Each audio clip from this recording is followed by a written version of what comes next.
Good evening and welcome to the April 23rd, 2019 regular meeting of the Troy Planning Commission. Copies of the agenda for tonight's meeting are available at the entrance to the room. Additionally, the agendas and minutes of prior meetings are available on the city's website. The meeting will be conducted in accordance with the agenda as presented or amended by the Planning Commission. The roles and responsibilities of the Planning Commission are outlined on the reverse side of tonight's agenda. State law establishes planning commissions. The commission is comprised of 9 members, all of whom have volunteered to serve. Members are appointed by the mayor and confirmed by city council.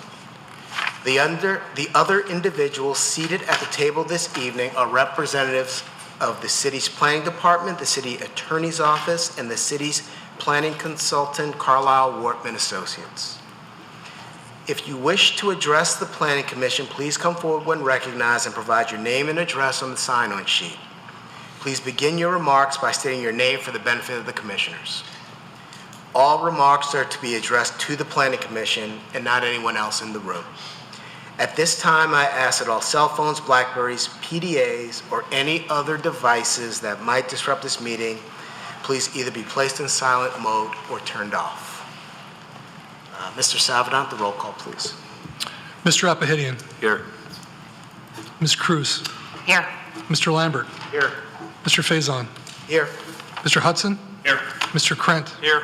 Ms. Fowler. Here. Mr. Rahman. Here. Mr. Tagle. Here. All 9 are present.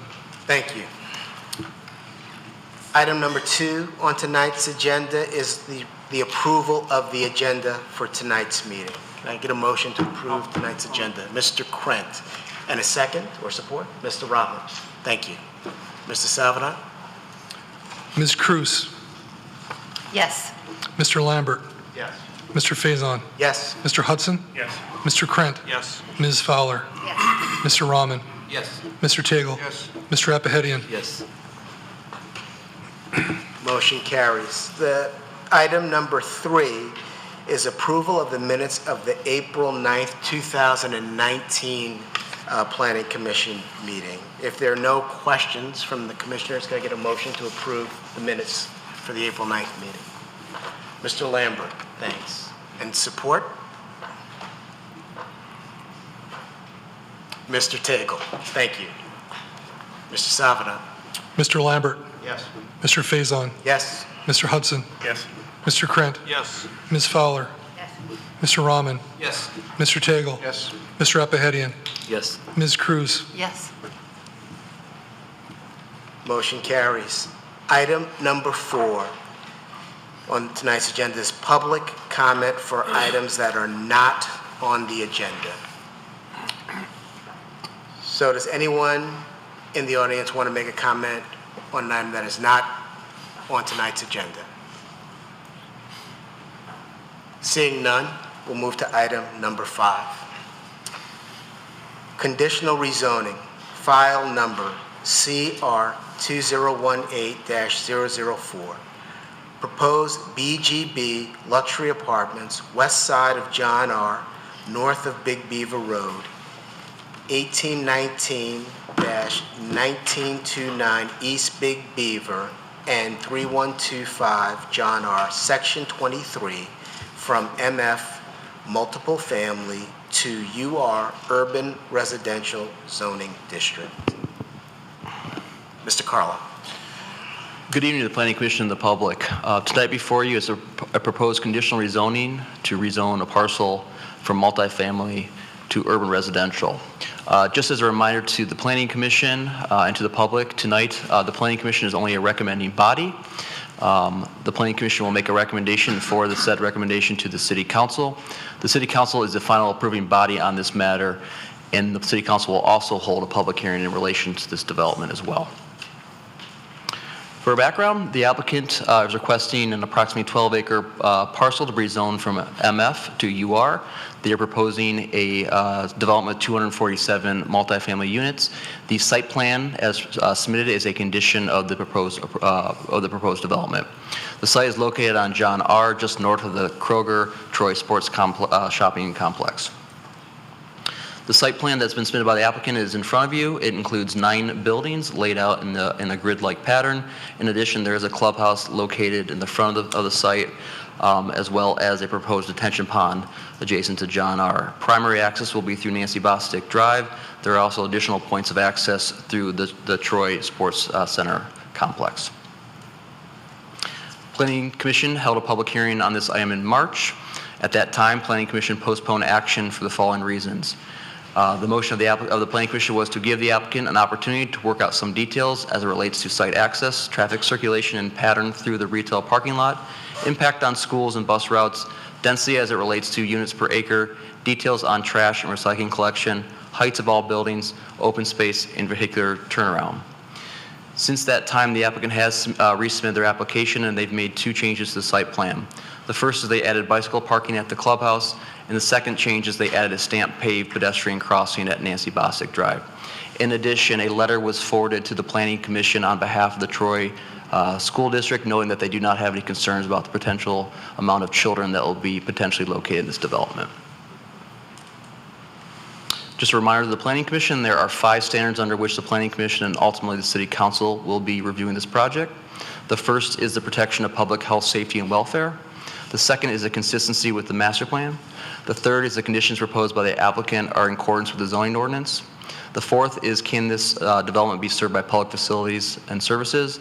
And lastly, are the conditions proposed by the development ensure compatibility with adjacent uses of land? That concludes my report, and we're open for any questions. Mr. Salvador. Just want to add in terms of process, Mr. Chairman, this is a proposed rezoning. It's a conditional rezoning, which is a zoning ordinance map amendment. And zoning ordinance is a law on this with the City of Troy, and so all legislative decisions are approved by City Council.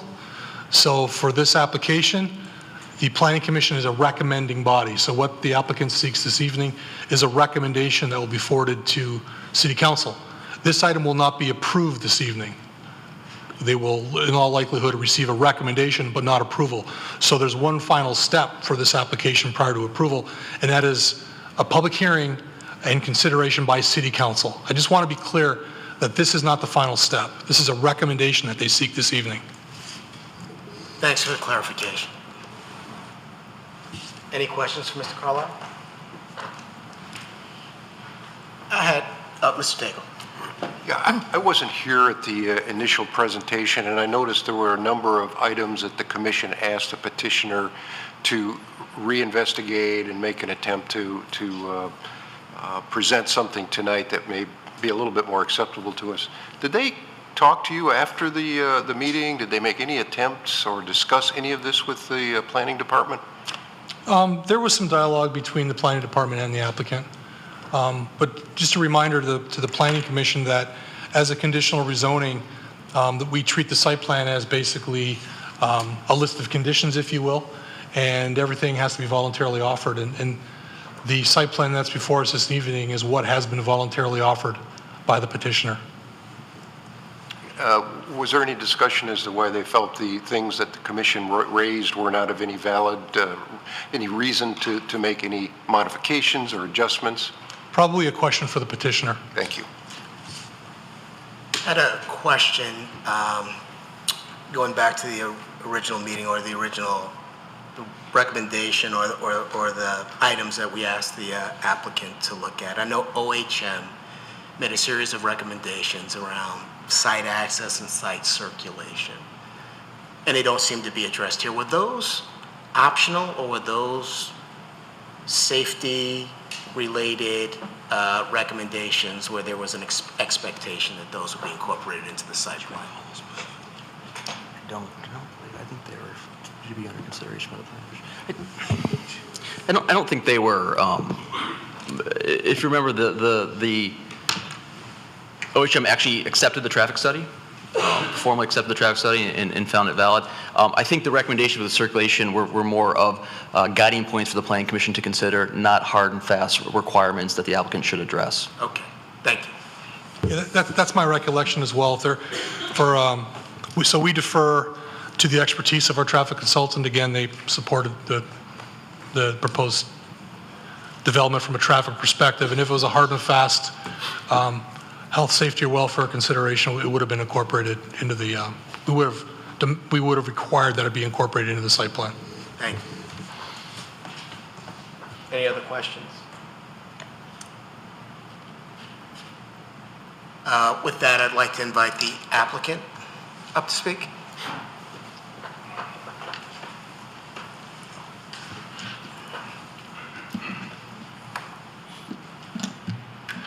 Good evening, Commission. Mark Abernathy, the architect for the project with Alexander Bogarts, also the planners for the project.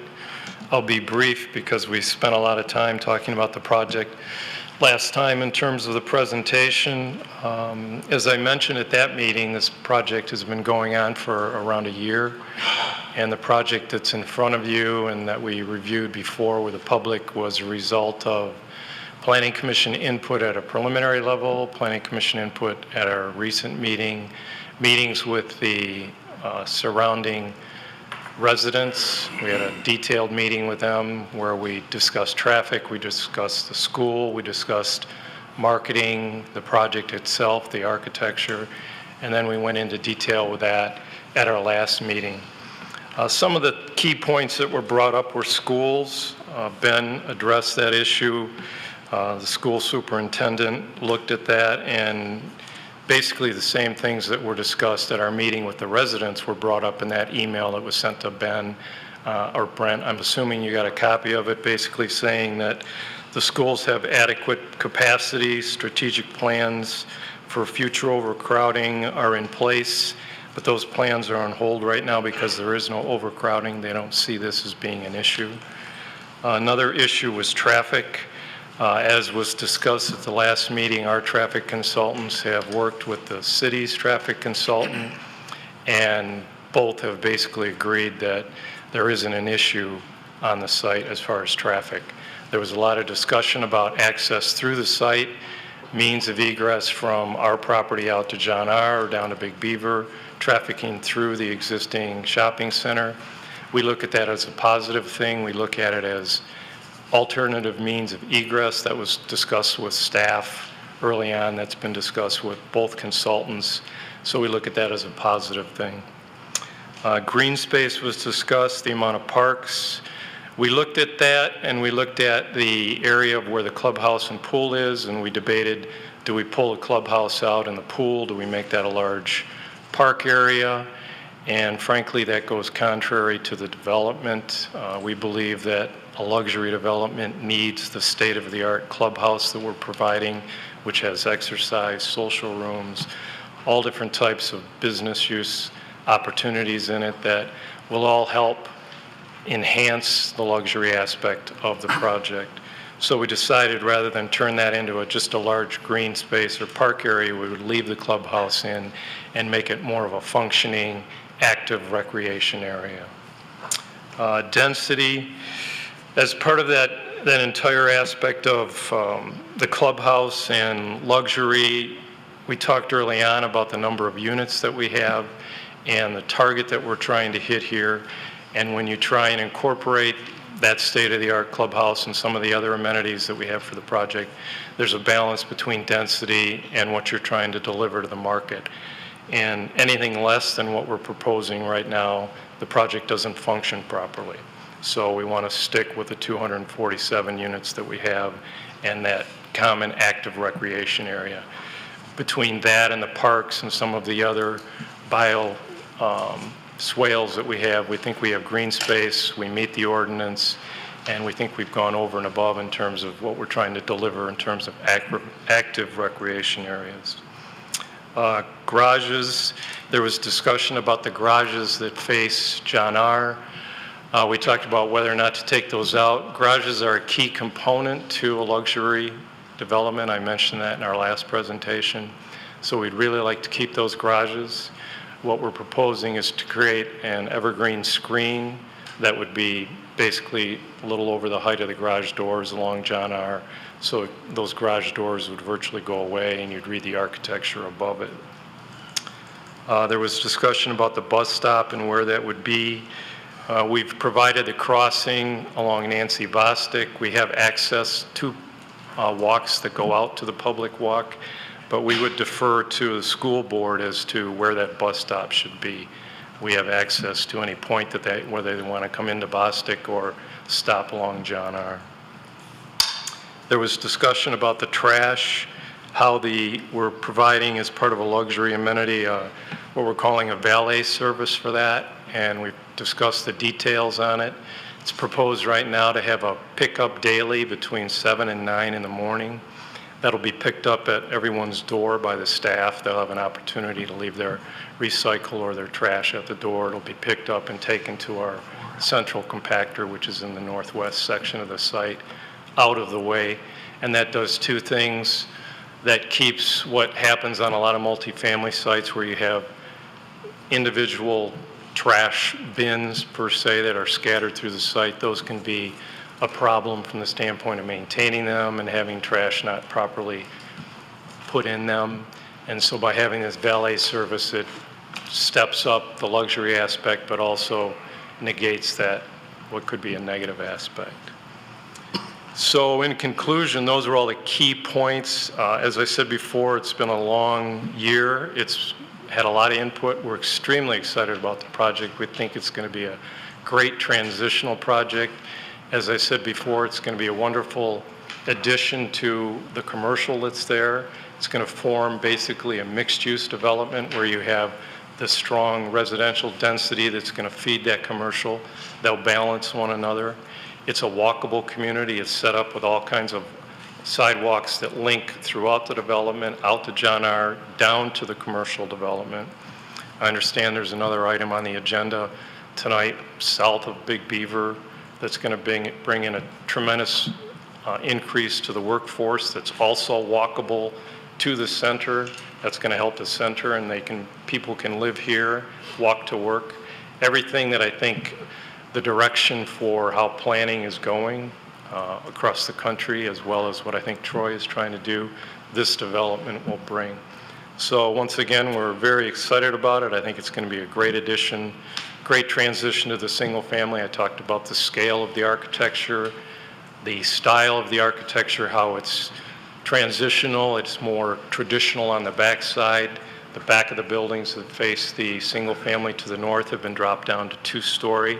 They step back up to 3-story where they're adjacent to the commercial. The architectural detailing that's adjacent to the commercial is more of a contemporary feel to it. So we've worked very hard trying to develop a project that will be what we think is a great addition to the community. I'd be happy to answer any questions. Dennis Bostic, the developer, is here, as well as our civil engineer. Are there any questions for the applicant? I've got. Yes, Mr. Krant. So are you saying, you said you stepped it down the buildings adjacent to the existing residential housing to the north. Buildings 1, 2, and 3 are going to be 2-story buildings? 1, 2, 3, and 4, all of the buildings that go along the north all have 2 stories at the rear and 3 stories at the front. It's basically a 2.5-story building, but the architecture at the rear is all 2 stories. The only difference is that the ridge line would adjust. If we were to take the whole front of what would be the south facing of the buildings that are up on the screen now to a full 2-story, the ridge line would just come down a little bit. What the neighbors would see from the rear wouldn't be impacted at all. The screening that we talked about when I showed the cross section where we have a berm and then we're going to increase pines and have staggered pines, those are set up such to give screening and privacy from our units to the single family and from the single family to our units. All of that level of what I call human scale from the first floor and the second floor is all set up to create privacy and buffer and transition between our project and the single family. And we did that right off the bat. That wasn't something that was discussed as, well, could you do this by staff or by planning commission? That was one of the very first things, because we understand that the scale of these buildings need to relate to those buildings to the north. Just to follow up on the residential connection there. When this plan was originally conceived with that extra 4 acres, That was also going to be 247 housing units? Correct, and that's, as I mentioned, over the period of a year, one of the things that surfaced after we met with the residents who liked the plan and were okay with the architecture, actually excited about it when they found out what was going on versus rumors that were being circulated. There was discussion about that piece because it's not currently multiple family, it's single family, that we'd be rezoning that to multiple family. Well, I disagree with what's been done as far as that aspect of it. I believe that the way those buildings were designed originally would have been fine because of the scale and the relationship to the single family to the north and to the west. We had great big setbacks, we had berms, we had existing natural features that were there. So I don't agree with that, but because Dennis was asked by some of the HOA members to move that density off of that property and let that be zoned or developed in a different way, we did that. So that was a response that we got to the input to from residents. Correct. So just to clarify, you've taken what was on four extra acres and basically squished them into that. And what did you really lose? I realize what you said you gained from the input, but you lost green space between the buildings. There must have been something lost for, I mean, 4 acres is a lot of land. We had additional open space park areas that were on that, correct. But as I said, as you go over a year's process, you have input from different people and everybody has feelings as to how the projects are developed. We've expressed that we still think we have a great project, that it still has open space, that it still has active and passive recreation areas, that it still functions. And as I mentioned, one of the key aspects is bringing this luxury has a certain threshold of density that's required. Even though the density is average now over a smaller acreage, we believe that it still functions. It meets the ordinance and or exceeds from the standpoint of the luxury aspect. Well, my concern is the lack of green space around the buildings, the individual buildings. You know, you've got that big green space as a detention pond, and that qualifies you for open space. But it just looks so crammed. It just, there's, you know, for those individual buildings, walking around those buildings, enjoying a stroll, it's just a lot of building materials and pavement. There's very little green in that whole area. I realize you got your clubhouse, you got your pool, and I applaud those. And I also applaud the quality of the architectural design. But it's like you've crammed 10 pounds into a 5-pound bag.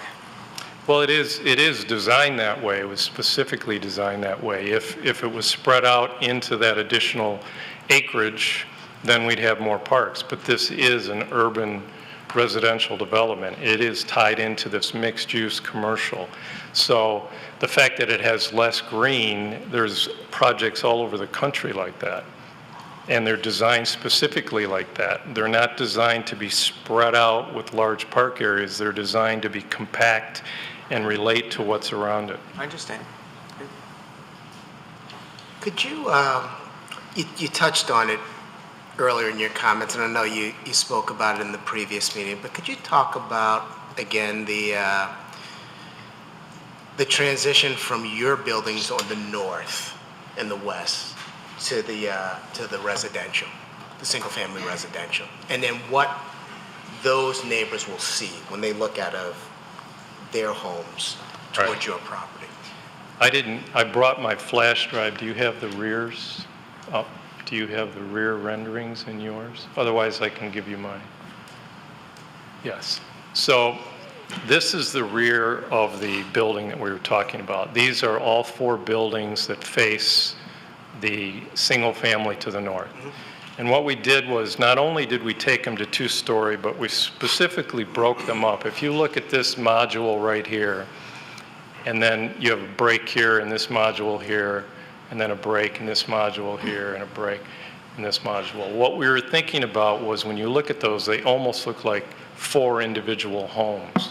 We tried to bring the scale down and the architecture down so that it related to the detached homes that were behind it.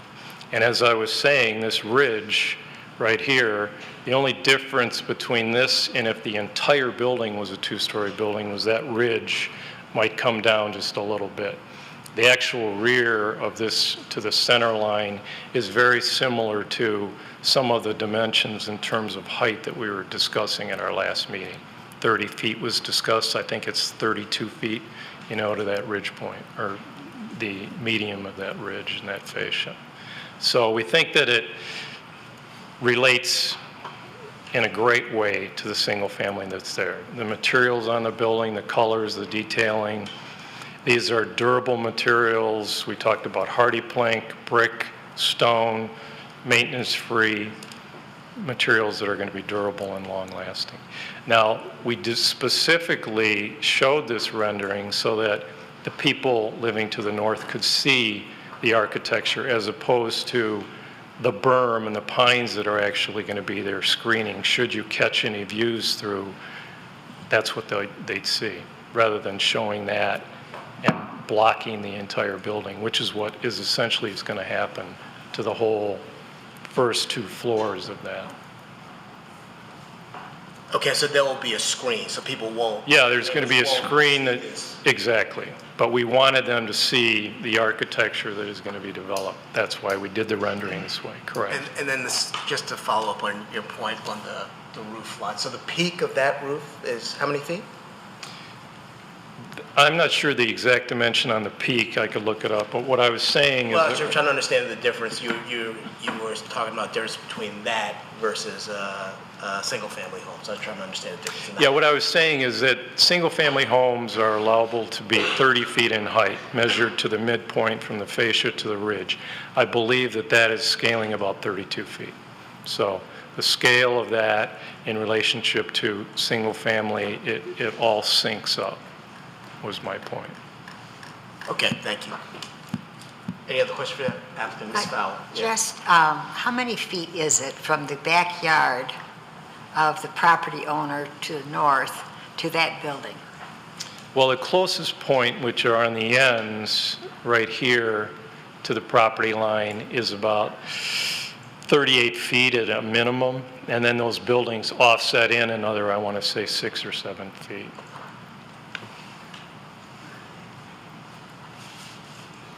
How long is this room? Do you have any idea? So what's the, It's the so rock. what is the need for converting or rezoning it to UR? I mean, you could do the same thing with multifamily.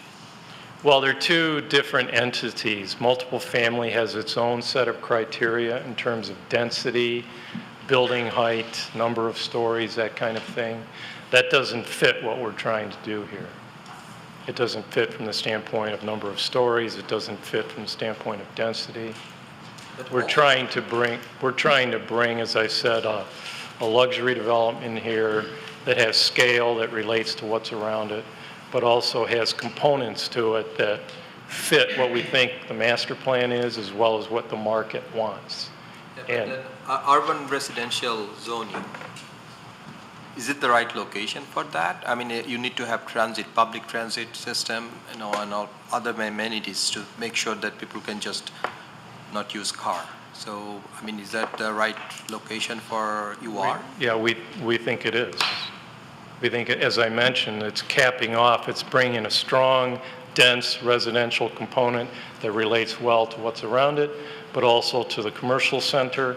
I mentioned the brand new project that's going to be south of Big Beaver. People can work in that office arena, cross pedestrian, live here, shop, restaurant, and work. And I think that's the trend across the country in these kind of areas. And I think it works great here. The safety part you have to look into too. Pardon me? Safety, pedestrian safety. Yeah, I There's a think. lot of people who live walking there, right? And then there is a street that you're proposing behind the Troy Sports Center, right? No, there's an existing, there's parking and there is a street that is behind the Troy Center right now. Right. Correct. So you're expecting people from the complex would use that area, that road, right? That parking center to get out? From a pedestrian standpoint, there's a crosswalk that's up in front of the clubhouse, and that crosswalk ties into the walk that is on the south side of Bostic that goes out to John R., which allows people to go down John R. and cross at the light.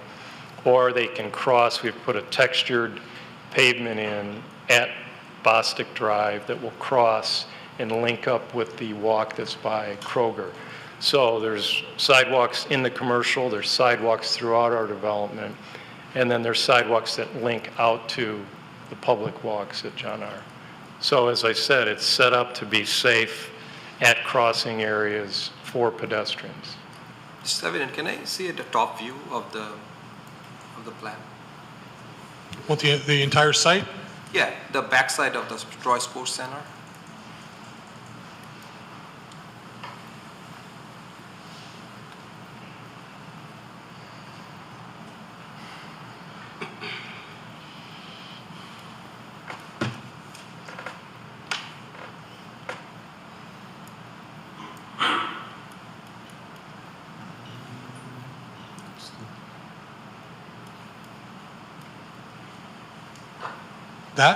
That shows Nancy Bostic here.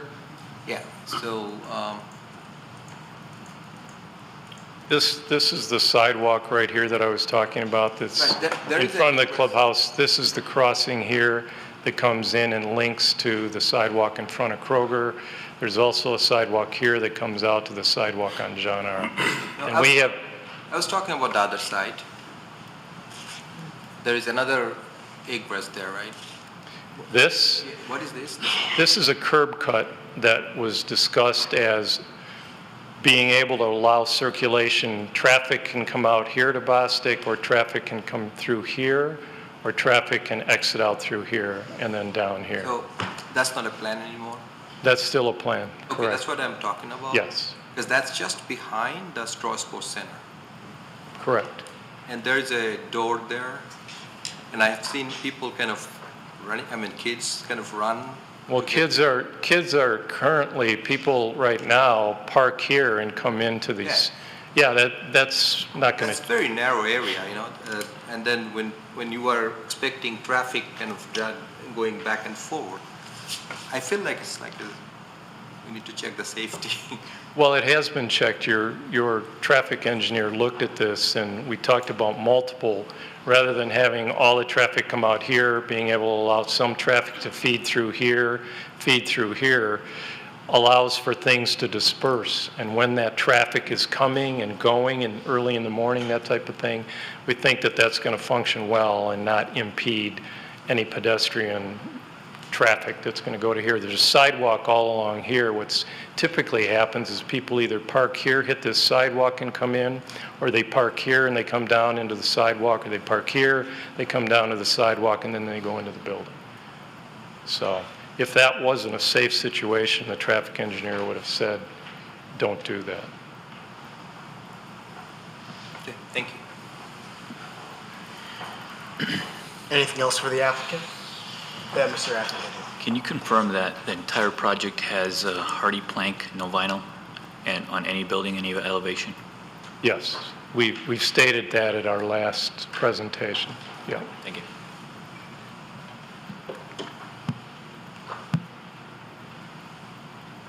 Mr. Tagle. You made a statement about garages and number of units. Yes. How many units don't have garages? All of the buildings have garages in them, and all of the buildings have a high percentage of garages in them. I don't know the number of units that don't. There are a number that don't, there are units that will be sold or rented that don't have garages. Correct. And what we've done is we've added carports at the island areas, like here and some other areas, so that every single unit has the option of a covered space. Have you shown us what these carports are going to look like? I believe I brought a copy of that to the last meeting. Basically, it's a flat deck carport, and we've done that so that rather than have big tails on it, we want to keep open vistas through, so you're seeing architecture and you have clear visibility through. That's typically how we approach carports. Yeah, those are pretty stark, pretty basic. I mean, it does not at all go with what you're creating here as far as an architectural statement.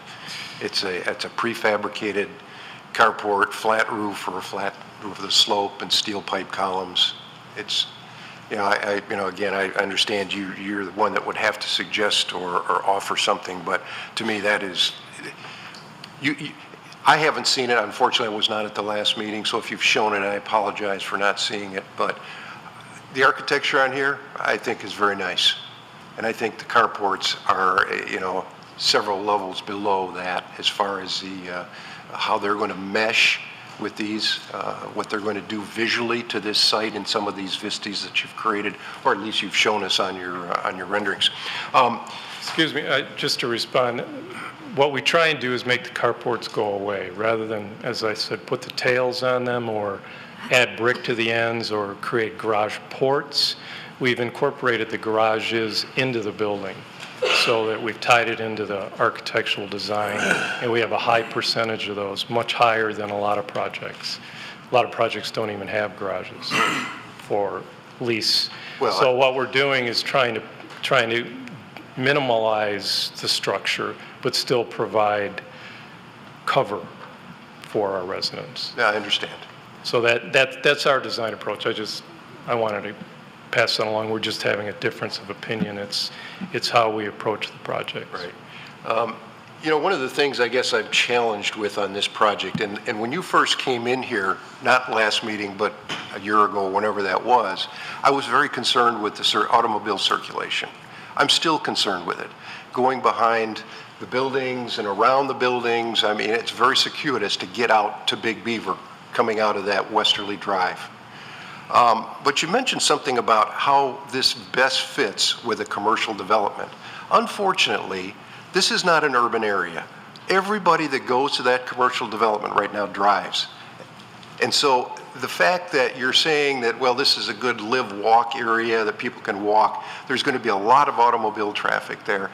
The development that you're proposing is going to increase that automobile traffic. If someone's going to the grocery store to buy a few days worth of groceries, I'm sure they're not going to, walk across the way to do it. They're going to take a car. So I'm a little bit concerned that the urban concept, as we might know it in many other cities, is not the same here, and we're really kind of mixing apples and oranges here to support this rezoning of this property. I would just have to respectfully disagree with you. I think that people are going to walk. I think that, yes, this is neighborhood and has neighborhood traffic, but I believe that this is going to be a positive benefit for the commercial as well as the people that live there. The rink, they expect to have hockey families, hockey participants living here and being able to go over to the rink.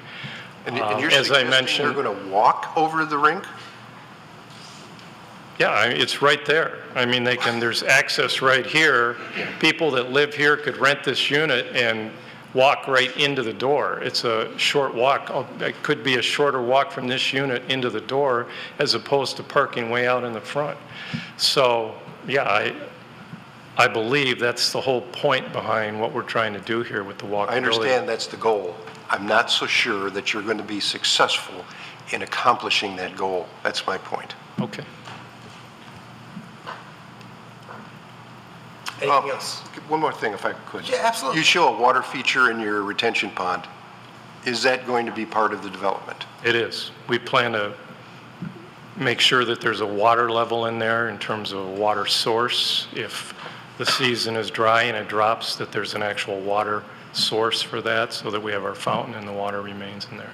And I'm sure my commissioners asked last time, but if not, snow removal, how are you going to handle that in the winter? That's something that'll be worked out with a contractor on a private contract. Concept? No, They're we haven't. going to truck it off the site? Are they going to? Whatever they have to do to make sure that it's not an issue is what's going to happen.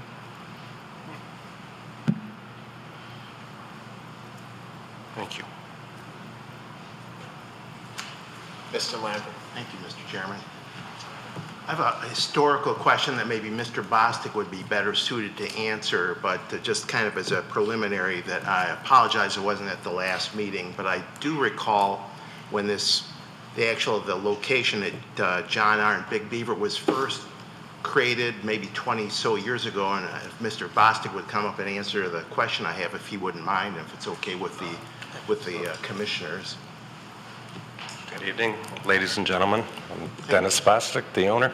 Yes, thank you for coming up. Sure. I remember it was approximately 20 years ago that the first project with the sports center and with the stores at the corner there, you worked really well with both the city and with the adjoining homeowners in the Rain Tree subdivision to try to come up with a plan that they would be approving of, and I think it would work really well at the time. And correct me if I'm wrong, but the original idea for this project at the property we're talking about now was to build some kind of a senior citizen facility, if that's correct. No, you're correct. What made you decide, instead of going with that plan originally, to go with this kind of apartment complex? Actually, we sat on it, as you know, for many, many years, 60 years on part of the property there. And we looked at potentially expanding the ice rink. There was a lot of demand, and there still is a lot of demand for a short window of time. Tuesday and Thursday night, you could build another 10 rinks. The other days of the week, there's nobody to occupy. And so we kind of held it for that reason, and finally decided that the ice rink business is not a very lucrative business, I can assure you of that. And so we decided that we would take a look at doing this. The area has really developed over the 20 years. As Mark had mentioned earlier, I think you're looking tonight at a project that's going to bring in about 2,000 employees just to the south of the CVS drugstore. The whole area is, I grew up right there, right where the Kroger is. It's not the real high-end residential. It's more of the transitional in the city. We have more industrial, and we have gas stations on the corner, a Kroger store. Right across the street, there's a physical therapy office building. There's a paint store. I mean, this makes a perfect transition to the residential. 22 years ago, there were all different residents there. They're all different people now. We actually held a meeting at the ice rink, invited everybody there, and there really wasn't any opposition. I'm not sure if anybody's here. Nobody spoke at the last meeting from Crimson, not a single person. The people that spoke in opposition don't even live near there. I think there was a lady from quite a bit north, from another city, or not city, but a street north.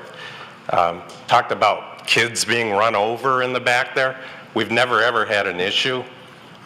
And frankly, I could close the back entrance of the rink. It wouldn't go that well, but it's really up to the parents. You know, hopefully they train their kids not to run in front of a car, and they protect the children. We've never had an incident on the whole complex, and we hope and pray that we never do have one. But certainly, I mean, if you've ever even been to an elementary school or middle school, when they're first starting or letting out, cars everywhere. And pray to God that kids don't get run over. I mean, I hope the parents train them. I train my kids. You don't run in front of cars. So we don't see it as an issue. We actually, the ice rink complex creates way more traffic than this apartment will. I mean, it's there. They're in and out. Every 15 minutes, it's changing. We have 4 rinks. They start every 15 minutes. So you got people coming in and people going out. And there are a lot of children. Never had an incident. We don't, like I said, we hope never to have one. I'll knock on wood for you. Thank you. Thank you. Any other questions for me? Do you have a comment or a question? Quick comment on this topic.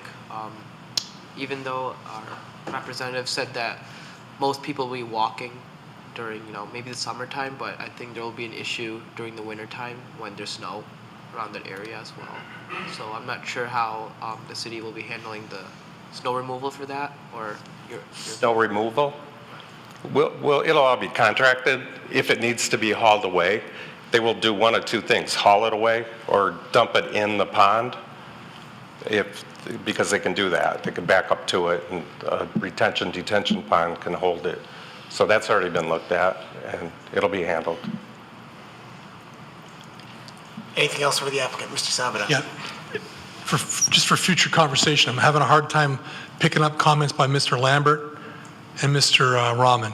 So if you could speak a little closer to the microphone, that'd be great. Thank you. Thank you. You're welcome. Thank you. Oh, don't get too comfortable. I just thought of a question. Oh, you have a question? Okay.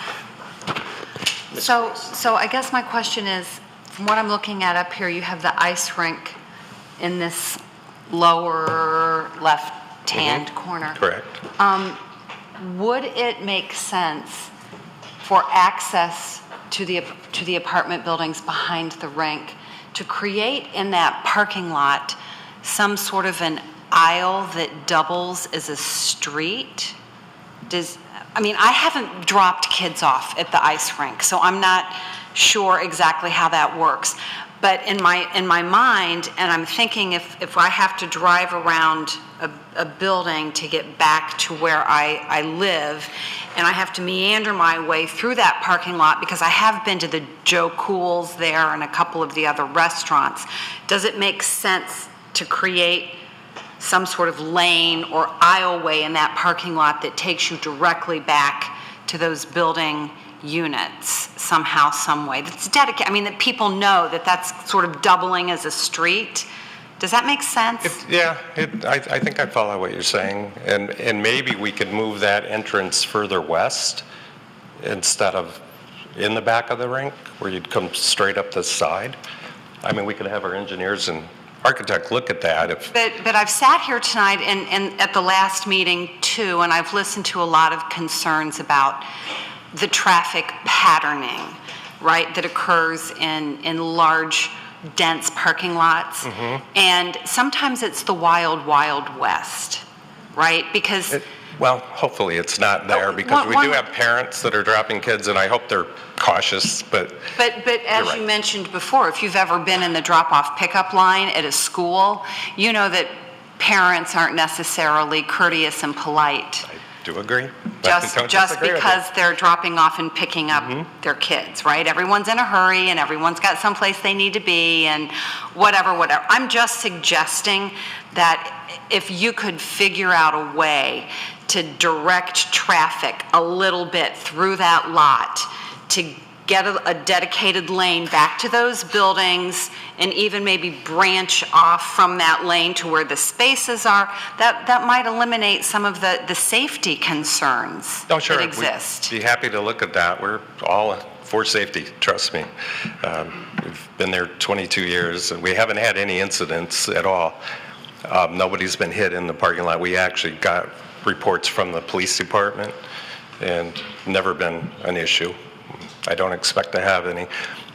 The ice rink, you've been at Joe Cool, so you know we actually have a formal entrance drop-off area. Like there's a light right off of the road. And also it goes right in front of the ice rink. It's a drop-off. It circles around. And that's really, frankly, where people should go. But the back parking lot is convenient, and they go there. Anyway, I'm just suggesting that some of the issues that we'll definitely look are around safety might.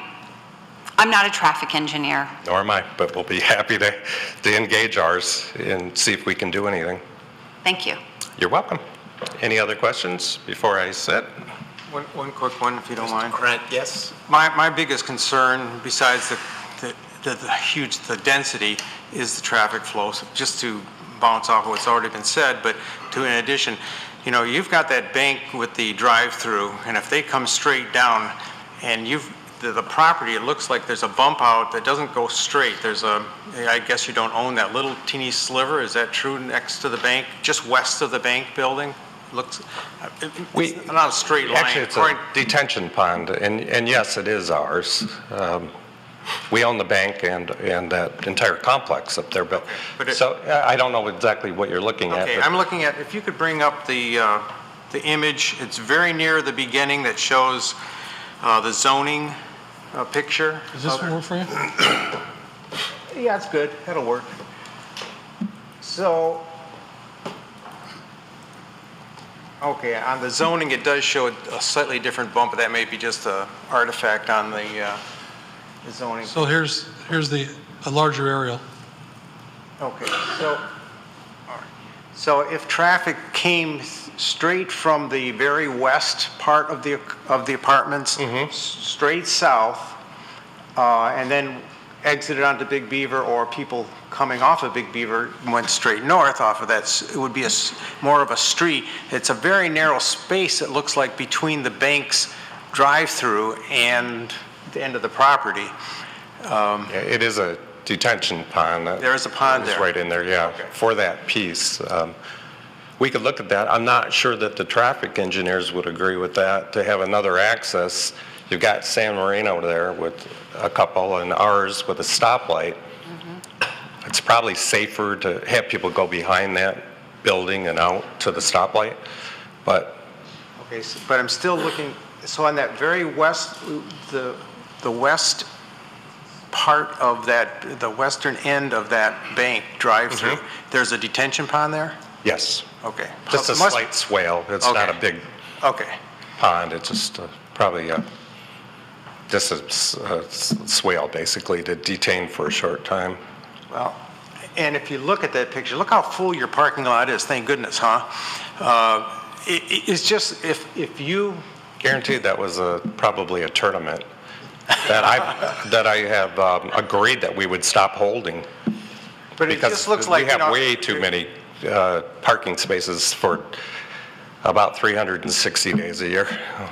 Way too many. Okay, but just from that image alone, and then you add, let's say, another 100 cars trying to come down through that parking lot, it looks more like, the people exiting an arena, where no, honestly, that's not typical. That's a tournament.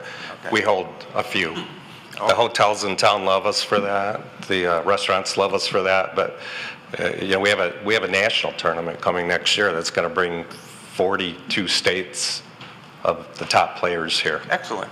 Good to hear. It brings a lot to the city. Oh, sure. It brings a lot to the businesses here. There's I know no qualms with that.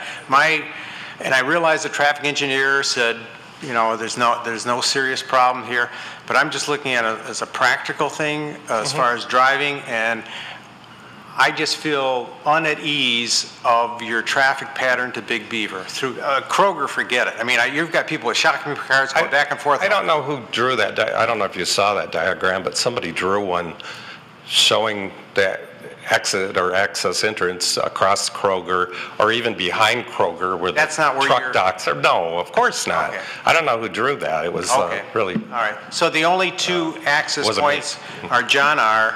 and that one off of Big Beaver near the drive-through bank. But they have to go around the bank, right. to make it. I mean, we could look at doing one through there. I just don't think that they would want another No, I'm not curb cut. asking, I'm not asking for a curb cut. I'm just saying, well, you got to have, that's your central drive to your arena. It is. The one with the light. All right. The stoplight. Yeah. And there's another nice access point. They call it Manhattan Drive. It's really not, but around beside Walgreens and Now, either. It just looks, to me, I realize you're talking about density and increasing density, but it just looks so dense. We're asking for urban residential, and it is dense, and we really do. I don't want to do a low-quality project. Of course you won't. I agree. It's not my style. The ice rink, I could have built a pole barn there, and it would have had just as many people come to it, but I don't want a pole barn. And I don't want low quality. No qualms with the architecture at all. To me, it's just that you're just taking a very congested, thank goodness, actually, for all the stores in your area and your rent, that it is congested, but you're just adding another whole layer of congestion to what you have. I look at it as basically a full house right now, and it just looks really overcrowded, considering other areas of Troy, other major intersections, and how traffic's handled, getting in and out of those type of shopping areas. Right. Anyway, that's my thoughts. Thank you for that. Anything else for the applicant? Thank you, sir. Thank you. So I'll return it to the table here for planning commissioner comments. Any comments? I share Mr. Krent's concern about density and the activity that we expect in the parking lot. Well, I did hear Mr. Bostic say that he would be willing to look at ways to create a traffic pattern or a flow through the parking lot. He's not opposed to it. I think that was a comment we had at the last meeting, though, wasn't it? That they would look at patterning in the parking lot? Look at staff and see. I thought that was one of the comments that was raised.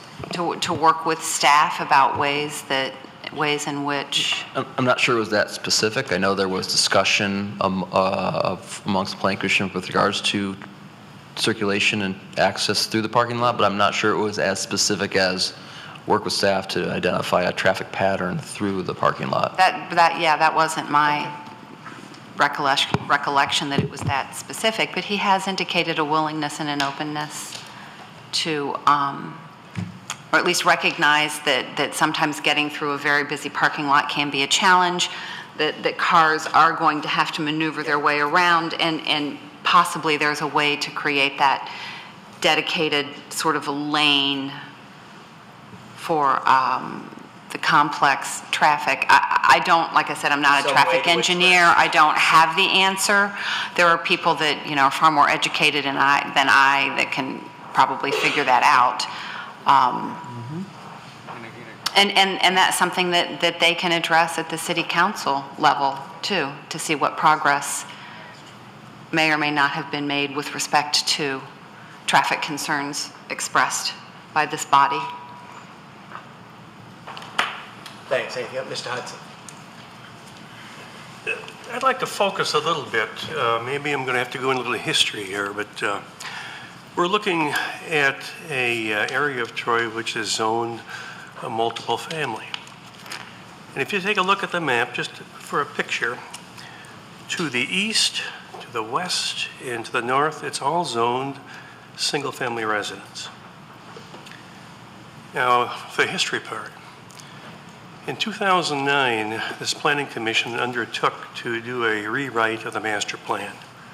Mr. Tagle was a member of the commission at that time, and Mr. Krent joined us just before it was adopted. We spent 2 years in studies, with meetings, with input from everybody we could get.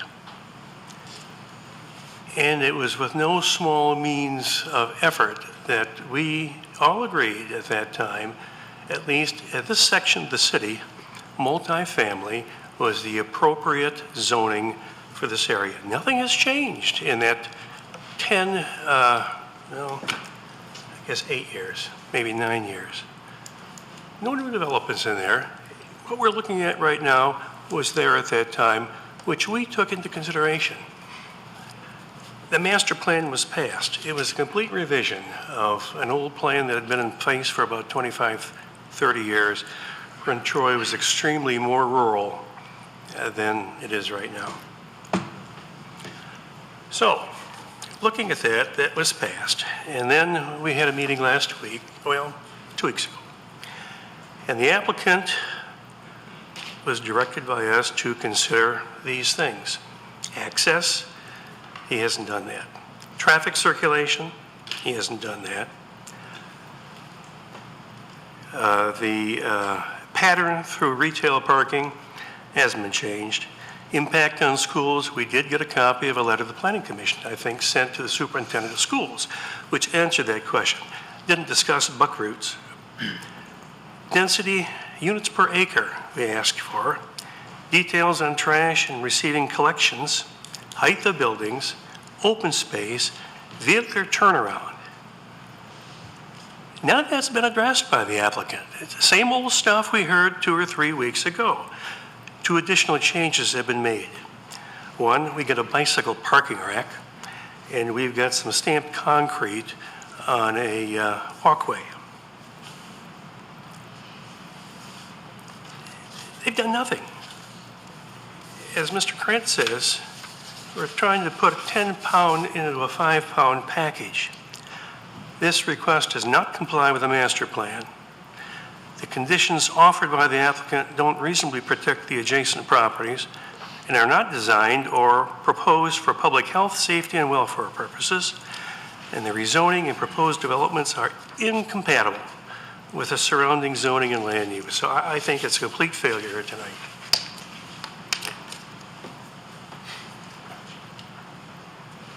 Mr. Abahid. I just want to address one of the concerns that has been brought up in previous meetings, and I think brought up tonight, and that's a traffic concern from the proposed development. And I think we've dealt with this issue now from previous developments, maybe not a development on this scale, but we've had a traffic consultant that submitted their study to the city, to us, to review.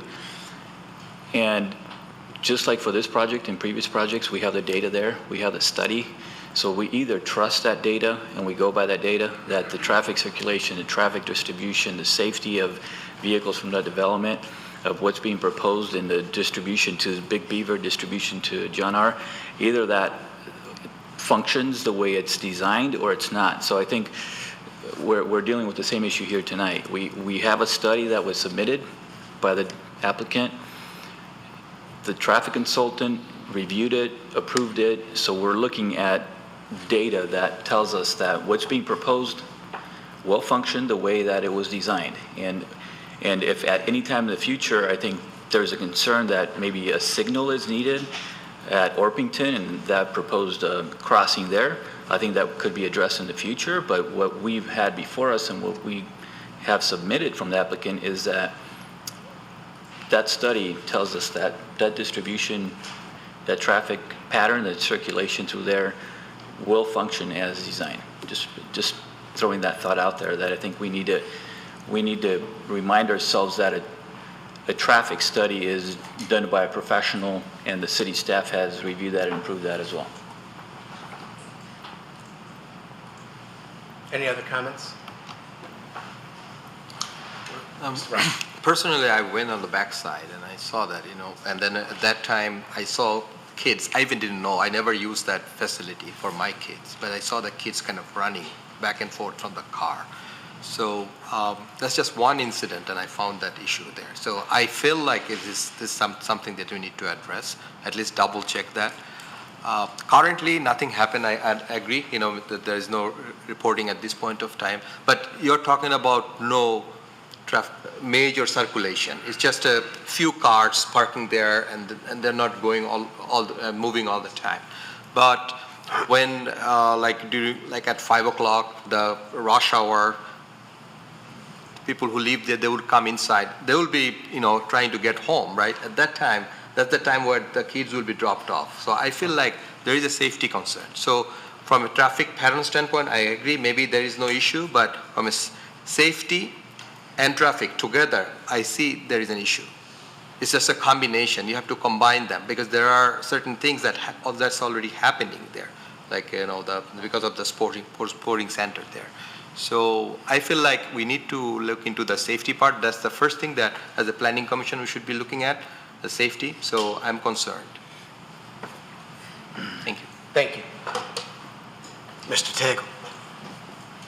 Do you remember, in looking at the traffic study, how far did it go beyond just parking count? Did it show traffic patterns and how many cars are expected at the peak rush hours to go around the ice arena? Yes, it did go into that detail at the last. We provided all of the traffic information in the last packet. It was hundreds of pages. So, and we also had our traffic consultant, the petitioner's traffic consultant. We're here to answer questions. We vetted it. We discussed it. So that's the reason we didn't want to burden this agenda with hundreds of pages of additional information, because we'd already discussed it at the last meeting. But it did go into detail, and the traffic consultant from OHM, our traffic consultant, actually discussed percentages of how much can be expected to use Nancy Bostic and how much can be, what percentage can be expected to circumvent that access point. We went into that discussion at the meeting. Thanks. I still, and again, I appreciate the expertise of the consultants, but I just feel there's a concern, that I have a concern with safety. I've had there was another project we had not too long ago that had parking exiting through a parking lot and it being treated as a road, and I have concern with that.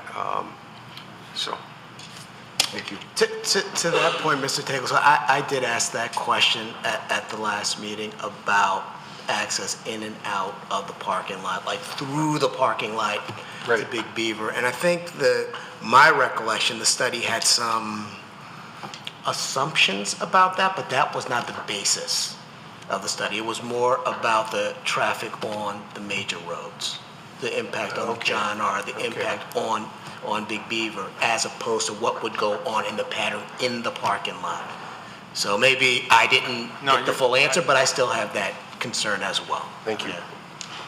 Yeah, that's what I recall too. It wasn't a study of the traffic patterns through the parking lot. It was the traffic patterns of John R. and people getting out of the parking lot onto Big Beaver, how many cars would actually go through to come up to the apartment complex. But it didn't really focus on, okay, if we've got everybody, that parking lot filled up, we've got people exiting their cars, there's going to be people stopping and waiting for people to cross to go to the various stores there. It didn't address any of that to me.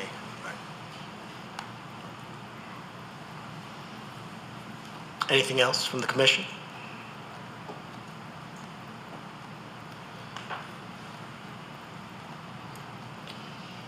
Do we think we're ready for a motion?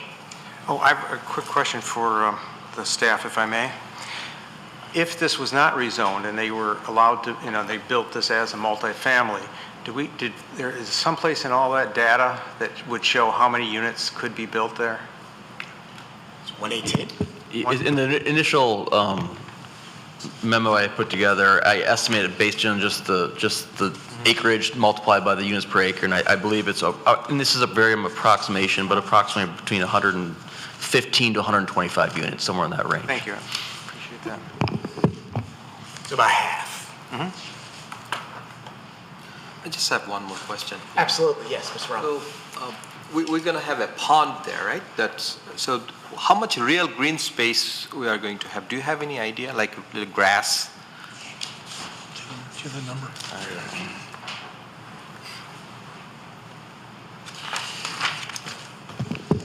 It was unknown, and the reason why it was unknown was because the landscape plan that was submitted had a landscape calculation that included the 4 acres that was included as part of the San Marino Club, the 15 acres, so it was not recalculated based on the 11 acres or 12 acres or so.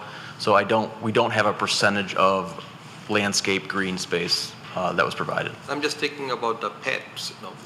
People would have pet there, right? So there will be no green space for those. I don't know where they're gonna go. Thank you. Thank you. Yes, Mr. Tagle. Just a point of clarification. Any conditions on this application have to be brought from the petitioner. And all we've heard tonight is that there'd be consideration, or we would look at maybe relocating that westerlymost exit point from the site further west to the westerly property line. So if I'm understanding correctly, we either, if we were to vote to recommend approval, that drive would stay there. If we denied it because of that, then it would go no to the council. Or the option is to give the petitioner a chance to look at that and come back in front of us and say, yes, we can move that, or no, we're not going to move that. Those are two options. Another option would be not to condition the recommendation, but the Planning Commission could suggest design considerations. But again, everything has to be voluntarily offered by the petitioner. So I understand that, but I'm sensing there are a number of commissioners that are concerned with safety. And one of the suggestions that we discussed, or options that we discussed, was maybe aligning that westerlymost exit point along with the westerly drive aisle alongside the west side of the ice arena. But there's nothing, all the petitioner said is we would look at that or we would consider. So there has been no condition he offered to do that, other than we would consider it or look at it. So if right now, we're voting on the plan as it is. That's correct. So you do have the authority to postpone it, to provide the petitioner with an opportunity to address considerations that are suggested this evening. You could move it on, make a recommendation as is, or you could make a recommendation with design considerations. Explain that last option to me, if you would. The Planning Commission does not have the authority to place conditions on. Understand. Because it's, first of all, it's only a recommendation. Second of all, it's a conditional rezoning where all conditions have to be voluntarily offered by the applicant. So given the discussion that has taken place this evening and the concerns of the Planning Commission, and Alan Motzi is sitting here, and unfortunately there's a barrier here, so he can't kick me under the table, but after I finish speaking, he can certainly pipe in. But rather than be somewhat strong-handed with conditions, because you really don't have the authority, you could suggest design considerations. Now, they'd be non-binding, and it would be up to the petitioner to consider them and to decide whether or not to voluntarily offer them. And that would be offered at the next level at City Council. Wouldn't be offered to us because we're moving it on, right? Ultimately, yes, would have to be, yes. Alan, correct me if I'm wrong. The conditions can be changed during the entire process. The entire process includes going to City Council, but ultimately the final conditions have to be offered in writing by the applicant. So, yes, as Brent indicated, this board can make design considerations, but ultimately those have to be placed in writing by the applicant, and those would have to be approved by City Council. Mr. Faison, Yes. I've got to disagree a little bit with Mr. Motsley.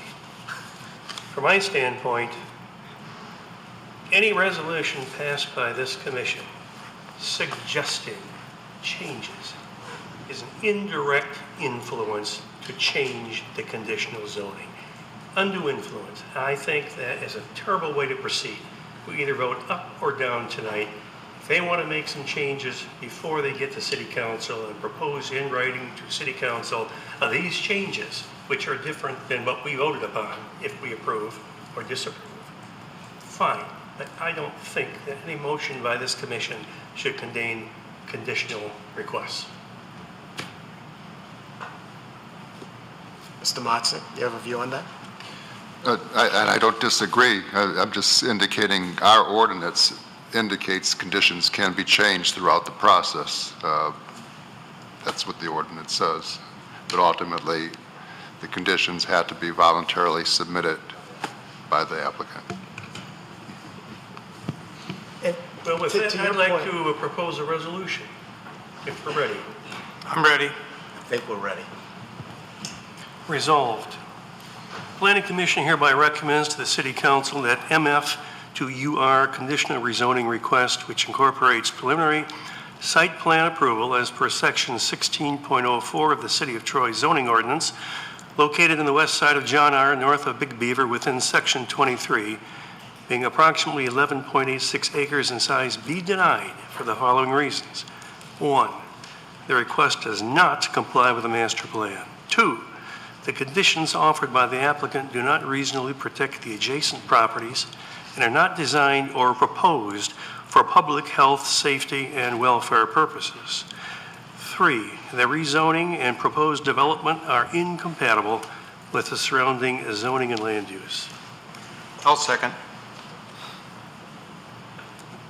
Mr. Salvador, the roll? Ready for the roll? Yeah. Mr. Faison, Yes. Mr. Hudson, Yes. Mr. Krent, Yes. Ms. Fowler, Yes. Mr. Rahman, Yes. Mr. Tagle, Yes. Mr. Apahedian, No. Ms. Cruz, No. Mr. Lambert. Yes. So the recommendation moving forward is a recommendation of denial for reasons stated in the motion, 7-2. Motion carries. Thank you. So there will be a public hearing scheduled at City Council. I don't have a date yet.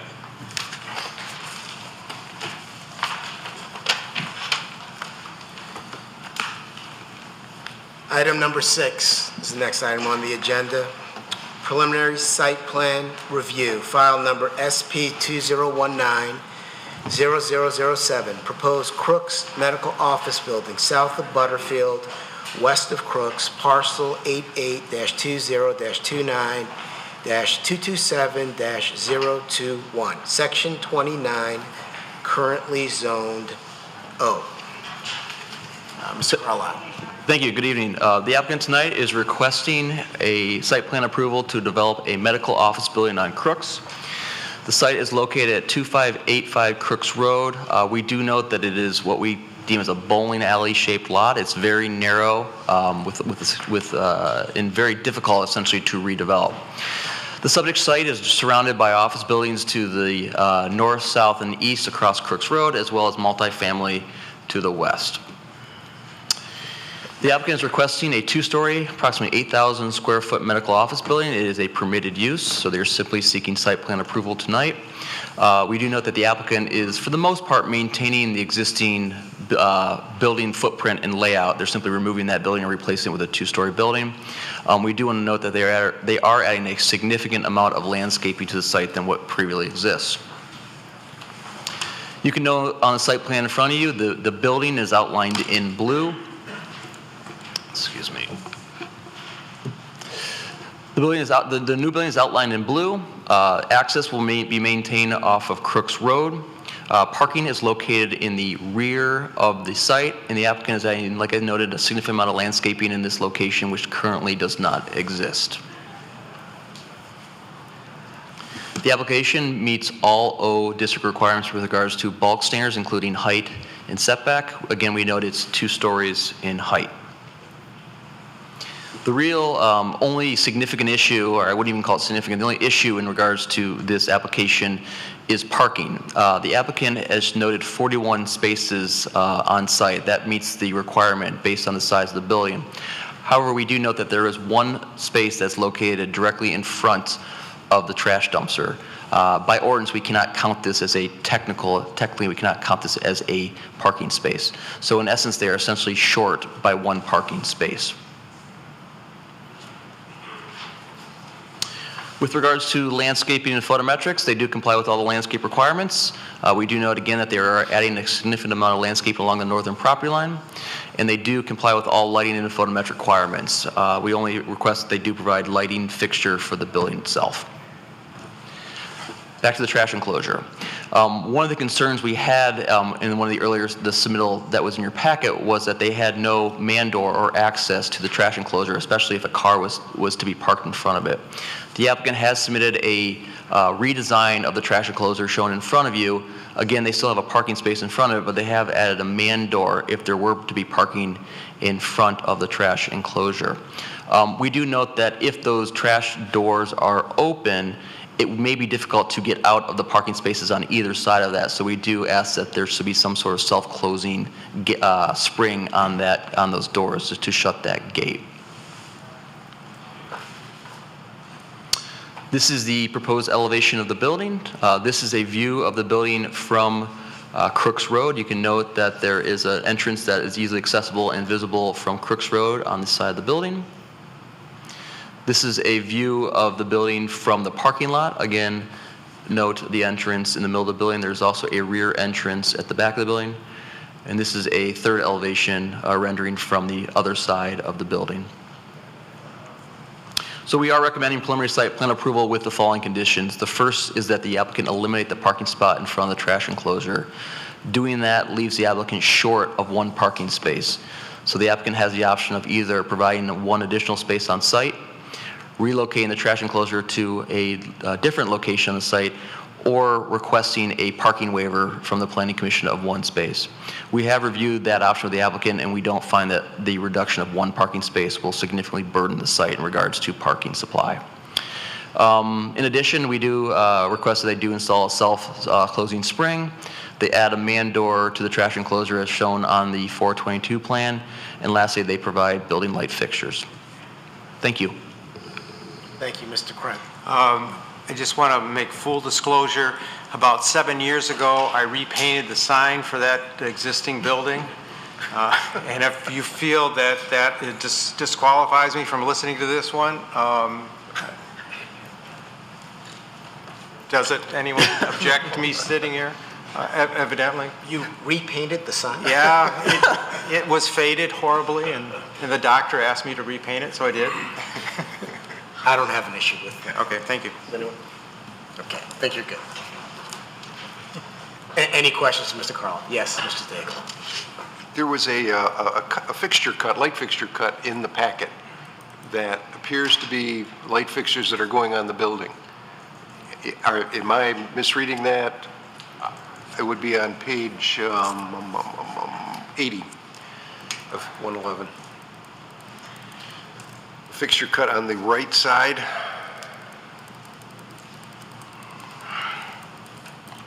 I must have missed that, yes. Thank you. You're welcome. You can strike that as a condition. The other question I have for you, would you consider, instead of a man door accessing the dumpster area, a couple of walls that would screen the opening but allow someone that's carrying a bag of trash not to have to open a door to get in the... That's fine. We just suggested a man door because we thought there was going to be a parked car in front of that, and so there had to be some access. I don't really think that we care per se if it's a man door versus some other alternative opening to allow for easy access. It's up to, I would leave it up to the applicant in terms of how they want to do it. It just becomes a real hassle with weather and the condition and everything. Yes. And they may actually, looking at the site plan, maybe moving that dumpster down a spot might help a little bit, because otherwise that door is going to encroach on the path of handicaps using the walkway. And the applicant's engineer is here. We did discuss the location of the trash enclosure, and I suggested a couple other alternative locations on the site. They did come back with that location where they have it, so that I think they can go in a little more depth about the location of the trash enclosure. Savant, did you have a comment? Yeah, I was just going to say, I think the politically correct term is a person door. Yeah, I was going to say, if we don't have a man door, what's the woman's door? The big ones or the little ones? I don't want. Sorry. That's okay. Anything else from Mr. Carlisle? No? With that, I'd like to invite the applicant to come up to speak. Good evening, and thank you for hosting us this evening. My name is Andy Millia. I'm Franklin Property Corporation. We're the development consultant for the applicant. The applicant is Dr. Ken Shaheen. He's here this evening. He's a surgeon whose practice is currently in the building. He's a surgeon affiliated with Beaumont Hospital, practices in the Troy area, and the building has become outdated, and he'd like to build a new two-story building. He's here to answer any questions you may have about his business. Jim Butler with PDA is our civil engineer, who's also here as well, as is Brian Liming, who's our project architect. We're really here to answer any questions you may have, and look forward to doing that this evening. Thank you. Does anyone have any questions for the applicant? No? Yes. Oh, Mr. Daigle. Any thoughts on the shortage of parking? How you're going to, what's your next step for that? The building, although it's 8,100 square feet, has 2 stairwells, has an elevator, and has significant common area. So the actual net leasable area of the building is not that high. So we believe that the building is actually even over-parked as it is. So we would ask for a waiver of this commission, a waiver of one of the parking spots. We believe that it's still over-parked if it's short one spot. We would defer to your planning director and planning consultant. I think that they would concur with that based on the actual density and usable square footage of the building. Yeah, we want to be careful with that, because the ordinance, I believe, is talking about gross square footage, and I mean, I understand what you're saying, and, I face that all the time myself, but yeah. And I don't know, would we be giving as opposed to going in front of ZBA? Okay. You have the authority. Okay, Are there contiguous parking lots to your parking lot that you would have access to? There's a contiguous drive, and there's a shared access easement for drive in and out, but not for parking. This parking would be self-contained for this building. Okay, I thought, so your lot doesn't have access to... It has access for drive, for in and out access, but not for parking. it's self-contained for parking. Understand, okay, thank you.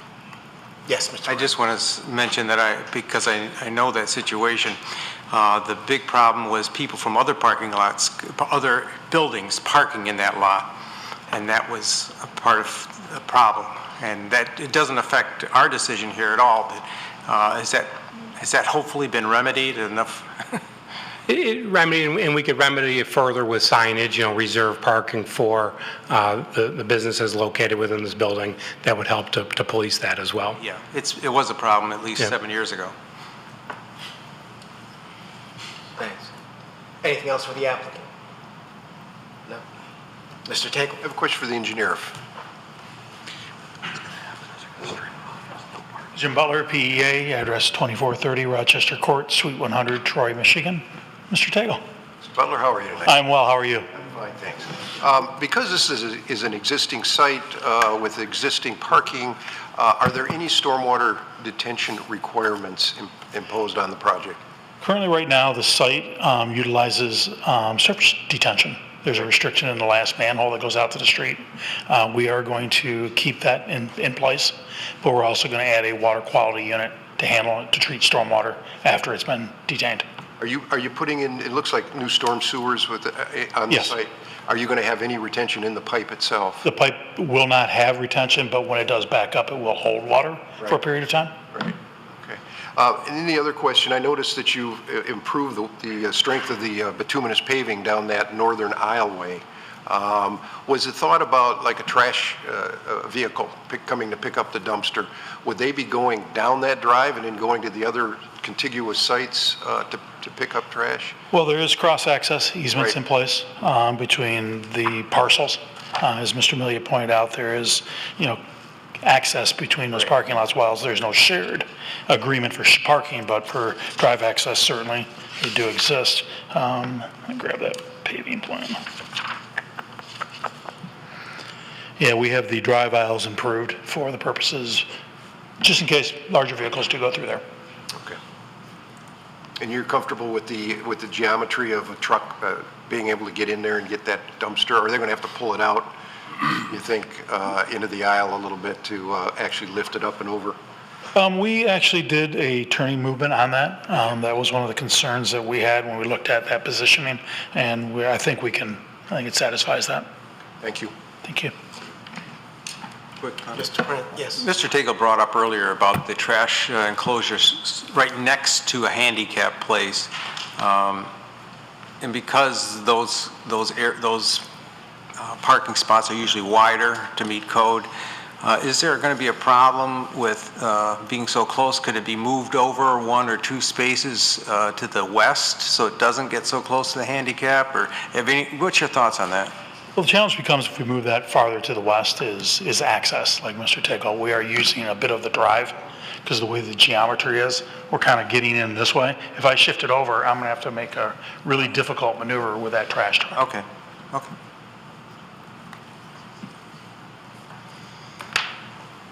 Anything else for the applicant?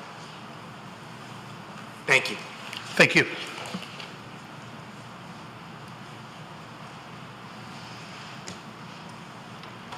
Any comments from the commissioners?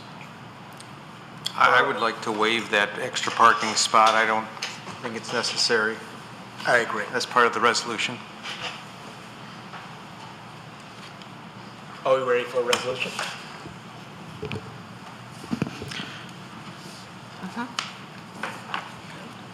Well, Ms. Savanaugh. Just to provide you a little bit more basis for the waiver, the parking was calculated at the maximum parking load for medical office. It's a higher requirement for medical office than it is general office. So the parking calculation was done assuming the maximum, assuming all the office space was going to be used for medical. So, which is a good thing because it gives you more flexibility.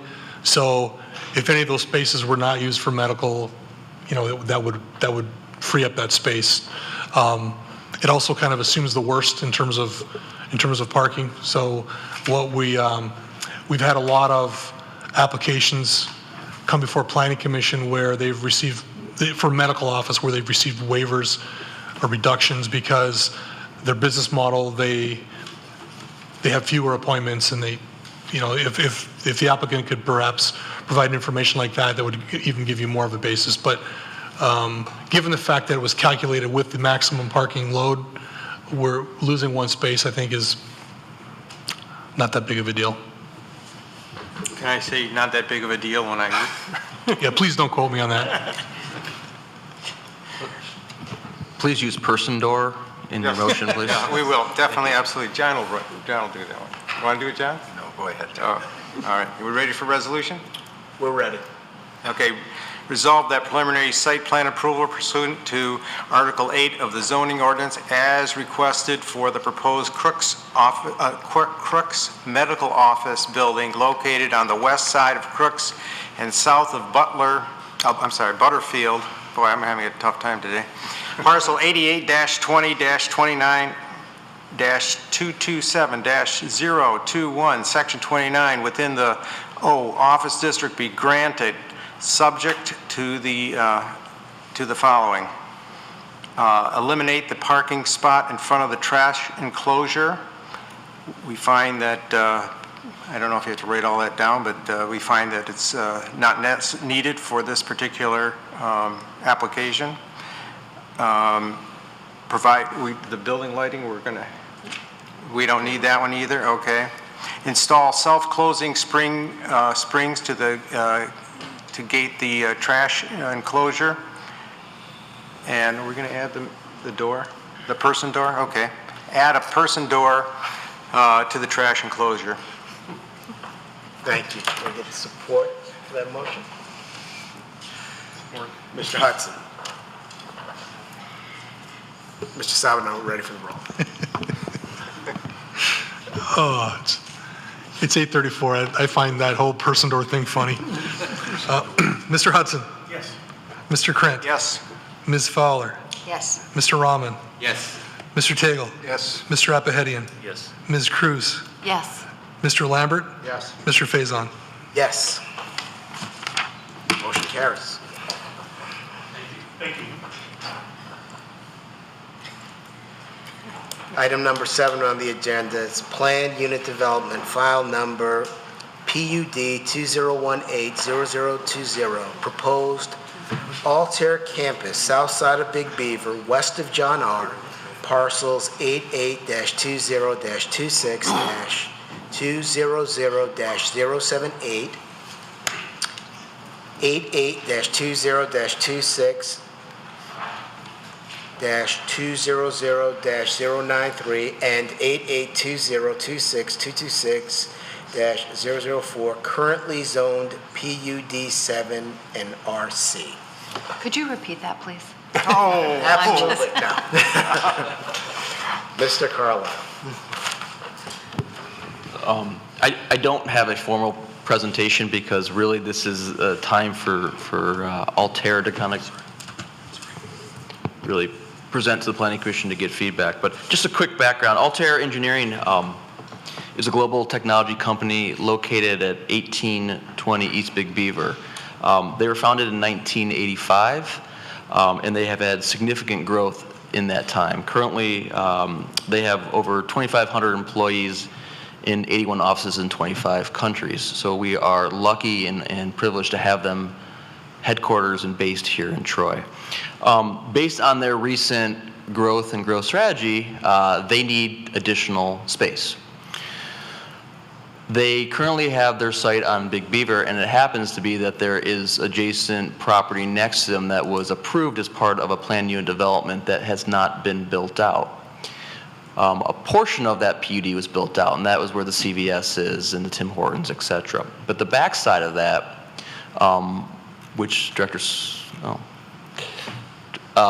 was approved as for senior housing.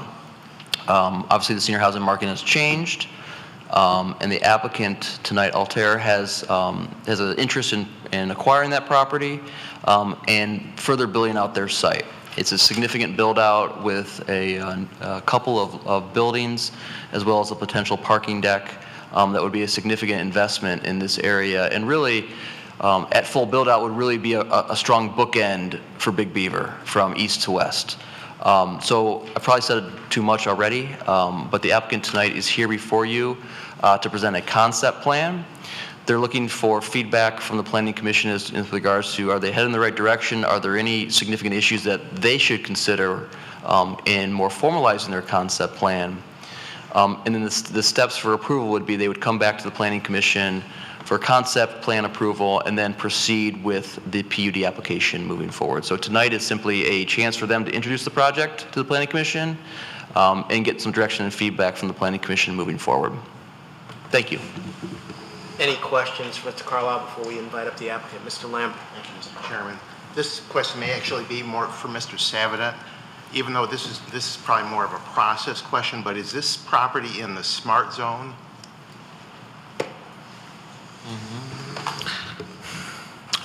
I'm looking at John. I think it is, John. Yeah, I believe it is. So from a process point of view, does this need to go to the other city staff or to the committee that handles the LDFA for that smart zone? Not for the purposes of reviewing and approving the PUD, but if there's any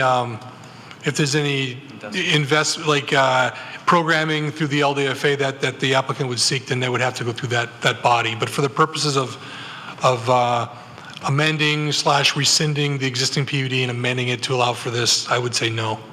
Mr. Mossy can correct me if I'm wrong. Thanks.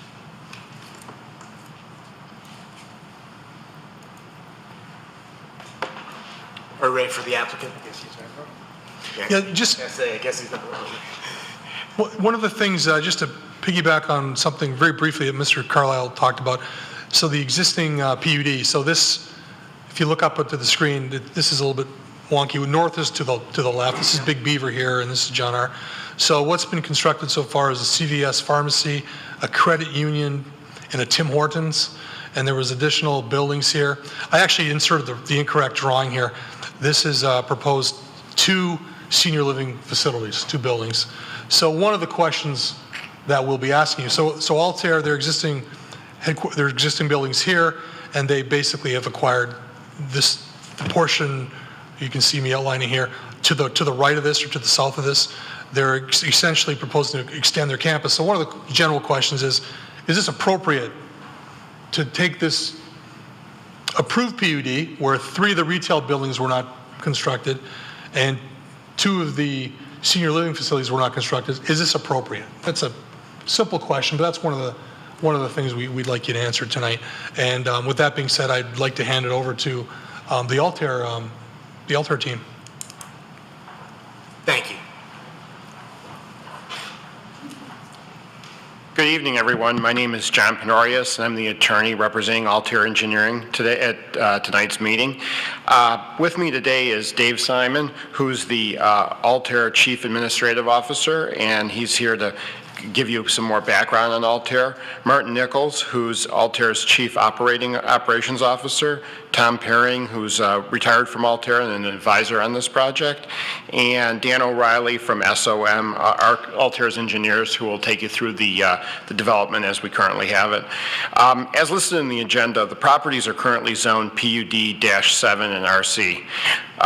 The PUD-7 property is 11 acres of vacant land just south of Big Beaver and east of John R. The RC portion of the property is the current Altair World Headquarters, which is 9 acres of land located on Big Beaver.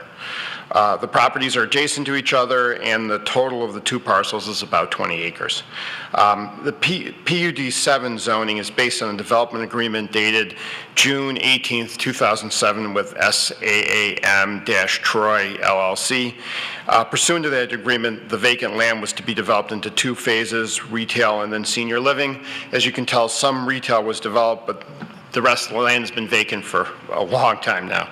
And in November 2016, Altair acquired the property.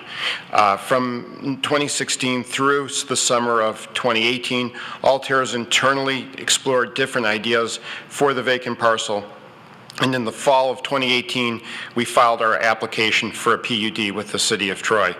As you'll see from Dave and Dan's presentations, Altair's goal is to develop the vacant parcel and to integrate it with its current headquarters building to create a campus setting for Altair's worldwide headquarters with office and mixed use. The current zoning of the vacant parcel obviously does not allow for this concept. When we spoke with Brent and with everyone else at the city, they indicated that it would make sense for Altair to rezone both the vacant parcel and its current headquarters so there would be one cohesive zoning for the entire development. Therefore, we have included the Altair campus headquarters into the PUD application.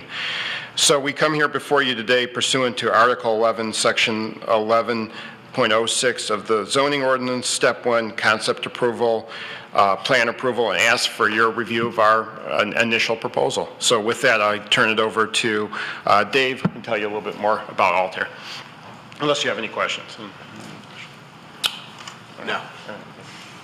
Thank you. Hi, my name is Dave Simon, Altair's Chief Administrative Officer. Thank you very much to the Planning Commission for being here with us, or inviting us here tonight to be with you, rather. Our current status has been mentioned in brief already. We are a global company, 25 offices, or I'm sorry, 81 offices in 25 countries.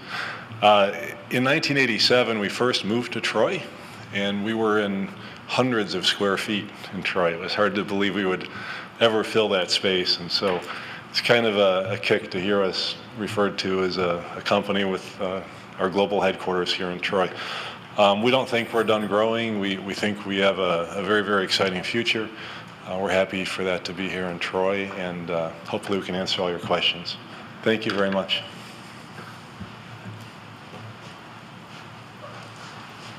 Thank you. I'm Dan O'Reilly, architect at Skidmore, Owings & Merrill, and I'll briefly go through what our actual plan is for the property. If you could advance. Is it most? The most is right there, right? Oh, yep. Forward and backwards. Yep. Okay. So just as a caveat to this whole presentation, all 7 or 8 slides of it, this is for a maximum envelope. So we are proposing, what you'll see in the proposal is kind of the total number of buildings that we would desire to build on the site. This first slide is just a table of the various programs that we're looking at on the site, and this is really being used for parking tabulation, which would then influence traffic, and then also cost estimating. This was kind of from our feasibility study to see if it really fit with what Altair was planning on doing in the future, and then also, was it truly feasible on this site that we had. So this is an axonometric looking from the southwest to the northeast. So laser is faint, but Big Beaver is upper left, John R is upper right, and then Bellingham is in the foreground to the lower left. So we have a series of what we'll call 5 structures. The 2 tall triangular buildings, similar to the existing Altair office building, would be an expansion of the office program. In the foreground, that rectangular building would be a parking deck that we believe is necessary to accommodate the amount of parking for those office buildings, in addition to these lower buildings kind of center frame. One we're calling the Winter Garden, which would be kind of a large reception area, but also kind of really the focal point for the new campus. It's giving us an architectural opportunity to tie the existing building, which will continue to function, with these expansion buildings. We intend for this space to be really a showcase for what Altair does as a technology company, a relatively public-facing space that will then just join all these different programmatic functions. And then to kind of screen north of that is what we're calling a multi-purpose building. It's an auditorium-centric structure. There's a lot of training that's done on site for their clients, people that use the software. So there is a surge of people that come to the site for day-long seminars and kind of training and stuff. And when that is not being used for these types of conventions, then that could be additional office space for the Altair employees. This is a site plan. You'll start to see that part of the reason for that deck, aside from just those site limitations, is really so that we can maintain some green space on this site. We're trying to use best management practices for stormwater and water retention on the site. Again, this is a very conceptual plan, but trying to get greenways in to the campus, and it's our desire to kind of make this a very walkable campus for the employees at Altair. You'll see the two gray buildings are the existing office building, and then their workshop building, and then the white buildings are the Winter Garden. The amenity building that's labeled here is the auditorium or multifunction building, and then the two office spaces. You also see that we're looking at adding an Altair Way, which is a north-south drive that kind of is axially aligned with the Winter Garden. So this Winter Garden can become this main entry piece, that this would be coming off of Big Beaver. And then we're looking at this Altair Promenade, this east-west drive coming off of John R. Road that could then address a circle with entries to the amenity building and one of the office buildings. We think that there is some value in creating separate entrances and separate traffic flows to those more eastern buildings. So this is kind of piggybacking onto that. These are the existing access points where the traffic signals are, what's a primary and what's a secondary vehicle entrance and exit to the site. And then these are the proposed traffic solutions. Again, to get these kind of these main entry spaces for either the existing campus in the Winter Garden, or kind of a secondary entrance for this office component to the east. Lastly, this is just an artist's impression, so don't quote us on this just yet, it's early, of what that north entrance of that Winter Garden could look like. A very glassy, open, literally and figuratively transparent, so you can see into the building and see what's going on in there. This would be the social condenser. That would be reception, looking at a small dining component. This is where breakout spaces could occur for formal and informal meetings. And then it's flanked to the right by the existing Altair office building, and then to the left, these expansion buildings that would be materially and in scale sympathetic to the existing. Thank you. So, just a couple of questions. How tall is the current Altair office building? It is approximately, I'm not going to be able to do the math on this, it's about 60 feet to the parapet of the occupied floor, so not including these little bump ups for the penthouse. So it is 1 story of 13'4", 3 stories of, or sorry, 2 stories, it's lower than I'm thinking, 2 stories that are at 15 feet, so it's just under 50 feet. And then the new 8-story buildings, how tall? Yeah, the 8-story building, we're calling it at 125 apiece. So what that is a 13-foot floor to floor for the first, so that the whole campus lines up so we can connect on the second floor, and then nominally a 15-foot floor to floor up above. And then the second question I had is, you're 100 and whatever thousand square feet currently, you're going to almost 800,000 square feet with the full build out. How much of that space will Altair occupy? I'm not looking for a precise calculation, but just trying to understand directionally. Yes. Yeah, I mean, we at this time period, we can't say. I mean, we're working on that. We're going to find out. We want to keep our options open in order to potentially lease out the property, but our goal is to occupy it. I mean, we're not building this on spec per se. To occupy the whole thing? Well, I mean, over time, yeah. Okay, thank you. Mr. Appenhady. So how do you plan to phase this project to full build out in terms of timing and sequence of building of construction? We don't have an exact timing yet as to the first building and the second building. I mean, we're working on the Winter Garden and the first building, but I can't tell you right now. It all depends. There's a saying at Altair, and I like the saying. We like to grow like an oak tree. So the idea would be we wouldn't build anything that we didn't need.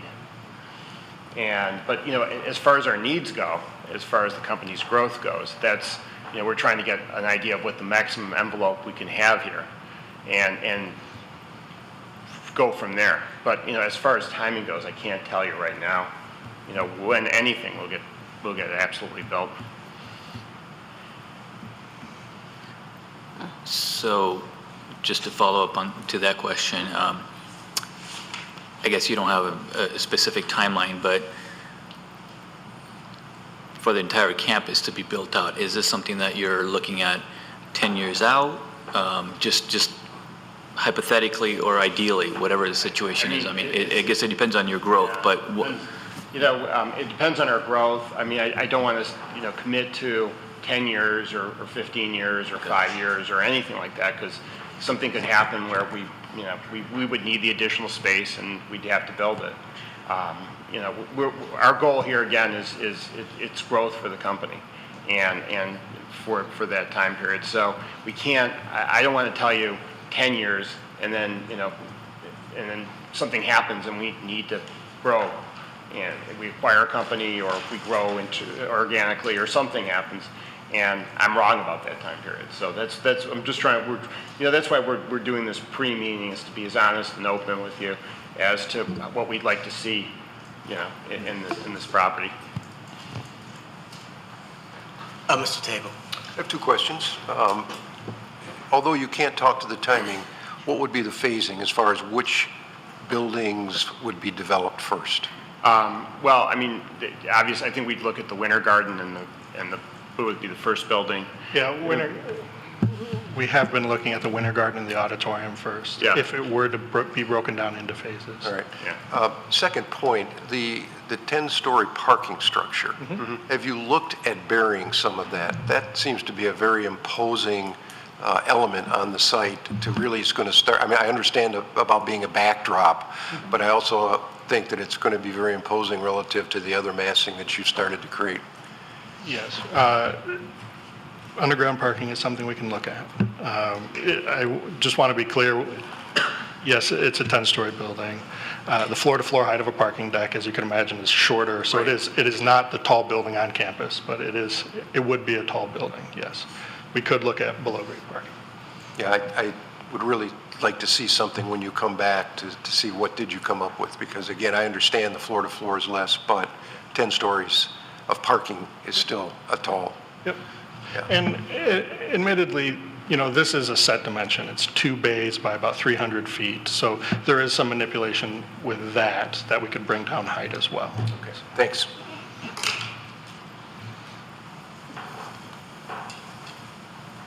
Mr. Rahman.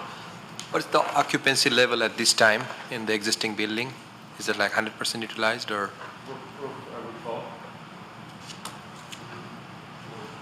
Yeah, we're pretty much full in the current building, and we do need more occupancy. I mean, we bought the property in 2016 and then thought about how we needed to grow. So, I mean, we definitely need more space. Thanks. Mr. Lambert. Following up on Mr. Tagle's comment about the parking structure, I know from your point of view, you'd rather have that parking structure not being one of the most prominent features on the site from as far as the view from Big Beaver and John R., but I'm thinking about the people that live in those apartments right there to the south, that they might rather see a nice, beautiful office building close to where they live as opposed to a parking deck. So I'm wondering, looking at maybe flipping that parking structure over on the other side of the site closer to John R. That is something that we had considered. I think there is a discussion. We're looking at access for that parking deck. And there had been very cursory discussions about could somebody else use that deck in addition to the Altair campus. So that's part of the reason why we cited it there. Not to be trite, but we would do our darndest to make sure that that's an attractive structure irrespective of what the height is, understanding that there are people there. And we were also trying to be respectful. I believe there's a church. If you're looking at the image that we have here, that kind of one blank spot that we have left against John R., south of our building. So it is a pick your poison kind of a yes, we know that that is a spot that we're in, and we need to be sensitive to those neighbors.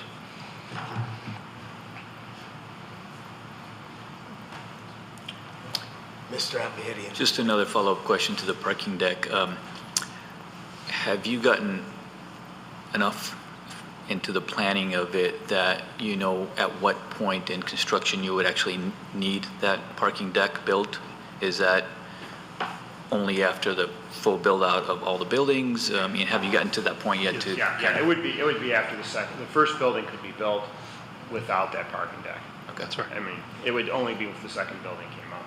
So that would be more toward the end of the full built-out, whatever that looks like, whenever. Up until then, you would have enough surface parking spaces that it would. That's okay. right. Yes. Yeah, Mr. Quinn. Again, going right back to the park, because the layout's just beautiful. I appreciate what you've done as far as the massing, the shapes, and mirroring what's already there. It's just very well done.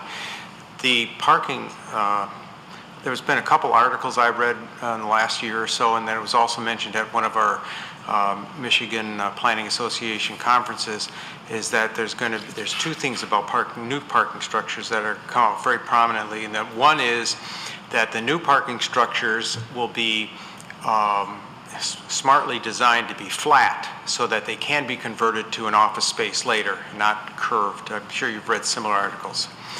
And the second thing is there was a story about a city, a municipality, that was going to build a large parking structure and pay for it with a 40-year bond. When they did all their due diligence, they found out that the need in 40 years from now would not be for all those cars anymore. So yeah, I'm sure you've weighed that, but those are my thoughts as far as maybe we don't need all this parking if everybody's going to have autonomous vehicles and Ubers and Lyfts and all those other things, that it's going to be like a vacant space. Yeah. To address those in reverse order. Okay. The parking analysis that was done based on this program was thorough, exhaustive, maybe even complete, like 100%. And a lot of that was accounted for. Okay. That given the nature of the business that Altair is in, and who is present on site versus who is not present on site, and when they're at capacity and when they're not at capacity, that is something that we're trying to use to our advantage. And by advantage, I mean to kind of give back the site as much as we can to green space. That's really what our goal is here, is to, although there is a density of building, make it as kind of open as we possibly can. And that's just parking in general, just the site parking. I understand. I have limited experience, though I do have experience of making convertible decks, and that is a legitimate option.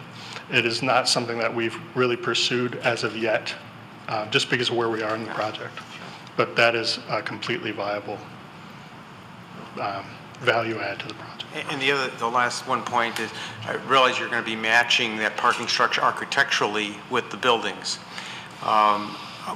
The recent new parking structure in Big Beaver at Crookston and Big Beaver is using screening, graphic screening on the side walls. I don't know if you want to include any public art on those sides so that the people to the south of you don't look at just some kind of a masonry structure, that they have a little bit of art appreciation. That may be something to consider as far as input.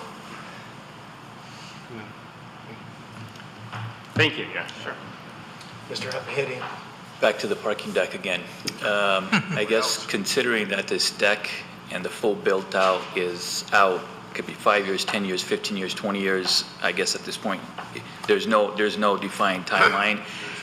But if that would become the final location of that parking deck, would you be open to consider, or do you think it would be to your advantage, or in terms of the planning and the whole staging of the construction, to actually plant some kind of landscaping today, to plan for 10 to 15 years from today to actually have some full-grown landscaping at that location, if that becomes the final location of that deck?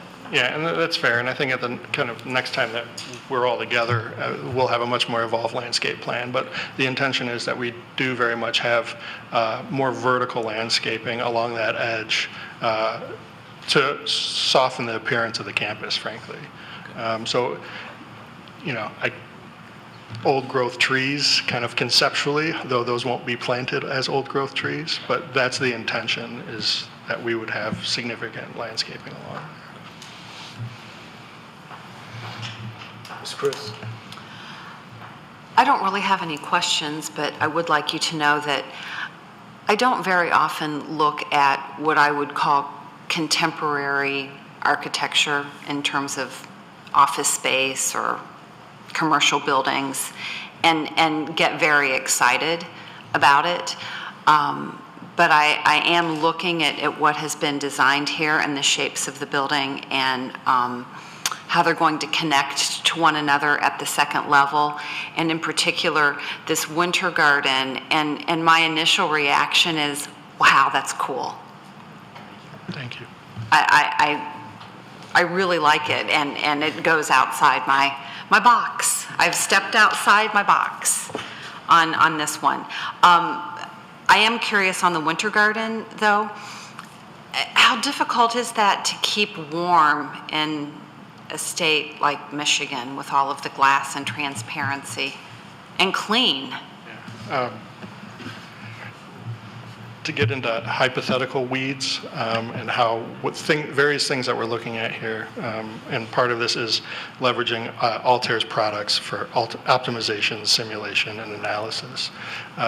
We are looking at just, if that is to have a glass roof, for example, how we can vary the levels of opacity, either through just a painted-on frit or such a thing as dynamic glazing, which can become lighter or darker at the flip of a switch, or some type of shading device. We've done the analysis, and we're ultimately more concerned about cooling the space than heating the space. And in fact, if the buildings are positioned correctly, we can take advantage of the sun to actually heat the space in the winter, because it will be effectively a greenhouse. So that is one of the kind of variables that we're dealing with, is how do we let the good sun in and keep the bad sun out.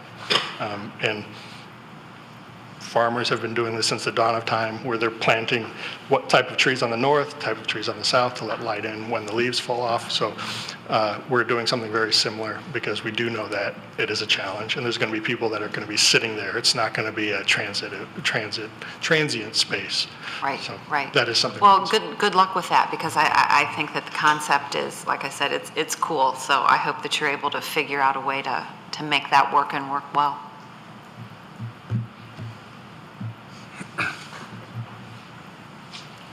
I just want to say, I think this is a very good structure for the city of Troy, especially from a STEM advocate for me. Engineering in the city of Troy is really important, and I'm really excited for this with the glass and everything. I'm looking forward for it. Anything else for the applicant? Savino. So the applicants before us this evening to, first of all, introduce the project formally to the Planning Commission in an informal way, though, because we're a little bit past Lego blocks, but not much past. But they do kind of pull back the curtain a little bit and give us just a peek.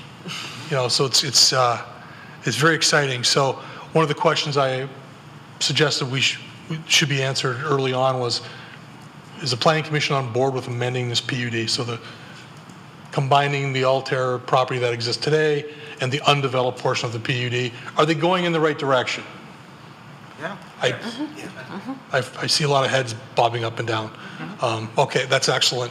Are there any design considerations that you have for them at this time that they, as they move forward, that they can consider? I heard a lot of positive comments about the shapes of the buildings and how they relate to each other, and how they're creating, it's very obvious that they're creating a really exciting looking campus. Any general design considerations at this time, or are we, what's that? It's a little too early. I think what they've shown us here is going, in my personal opinion, is going in the right direction. But they'll dig into it a little bit deeper, and I think next time around it'll maybe be better time to look at that and start to answer that question, for me. I just want to make sure that we take advantage of them being here this evening. And, you know, and now's the time to engage in dialogue. We will be seeing them probably in the near future, though, so. There was a lot of conversation, obviously, about the garage, right? And the massing of the garage, the location of the garage, but that's something you agreed to take into consideration. Just a question, Sauda. So, like, conceptually, we're looking at this plan, and I agree with the other comments. I think this looks great. But, you know, it's very early, even if, it sounds like even if the applicant goes down this path, could be an extended time frame for development. So are we approving this concept that will be developed over an extended period of time, or is that the direction, or are we just saying more generally them owning the property and their PUD being an acceptable path to go down? So what our PUD provisions allow is a two-step process, essentially. First is approval of a concept plan, which is it'll look somewhat similar to this. There'll be some more detail, but it'll be a conceptual drawing that could include phasing, and with that will also be a PUD agreement, which kind of lays out the details of the phasing and the timing. And the reason that this type of approach is a good thing is the flexibility. It allows the market and you know, Altair's state, how they're doing as a business. It allows that to kind of dictate versus some artificial date that we come up with. So that flexibility is worked in, and we all want the same thing, right?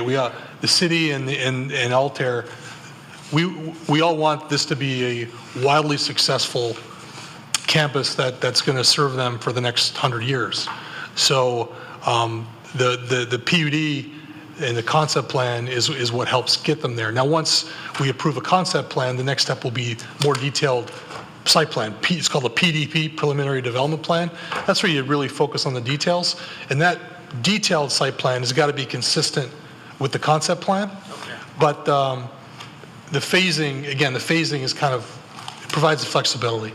Okay, thank you. Yeah. Our plan is to do exactly what Mr. Savidan said is to come before you with the concept plan, get the concept plan approved by City Council, and then come back with a more detailed plan. As we're working on the details internally and making sure that everything costs, flows, and all that. So our first step is to do the development. Is to do the concept plan. Understood. Thank you. Thank you. Any other comments, Ms. I do Fowler? have just one question. So on the building to the upper right, just see those double row of trees are? And then there's looks like a wide driveway right there. So that's also your property? That's correct. Okay. So what do you think you're doing with that property? So right now... So it looks like parking? Yes, that's right. Okay. And and you can see in the left, or maybe you can't, the text might be too small, but we've got roughly, it's an even split, full build out between what's on surface and what would be in that parking deck. It's about 1,000 cars in each to get us up to our total that we think we need for this site and this occupancy. Again, this is very preliminary.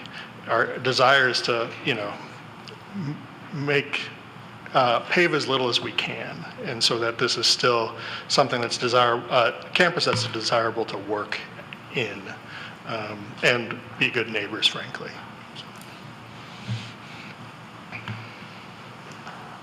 Mr. Appihidian. So just to piggyback on that question, as you're developing in phases, will some of those parking lots not be paved until those buildings will be built and the demand is there, or are you planning to actually pave the entire site and only build the buildings as needed? Well, I think even for what is essentially a minimum of buildings, there's still an advantage to having kind of more parking We haven't gotten really into what the extent of the surface parking is, depending on the phasing, but it was always kind of conceived of as the site as a phase. But again, there's all sorts of factors that work into that.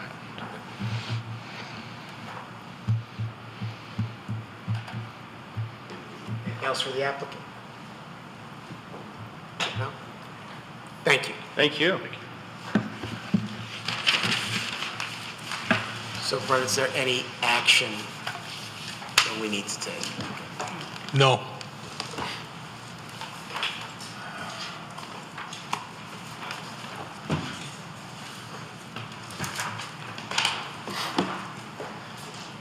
Okay, so item number 8 on the agenda is public comment for items on the current agenda. Yes.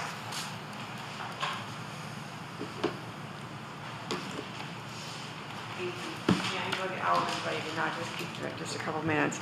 I want to commend you on your service to this community, because I know you are all volunteers, and I, for one, am very grateful that you're willing to give up this time and your talents to help us in the situations. I know you don't like questions, and I don't want to put this in a question mode, but is there any way you could tell us or the citizenry what happens after? I was particularly interested in the BGB luxury apartments. What happens now for this, for the developer? I know he has he could have 118 units there by right, but he seems adamant that he needs 247 and is not going to budge from that. He's had an opportunity and decided for whatever reason he doesn't want to choose to go that path.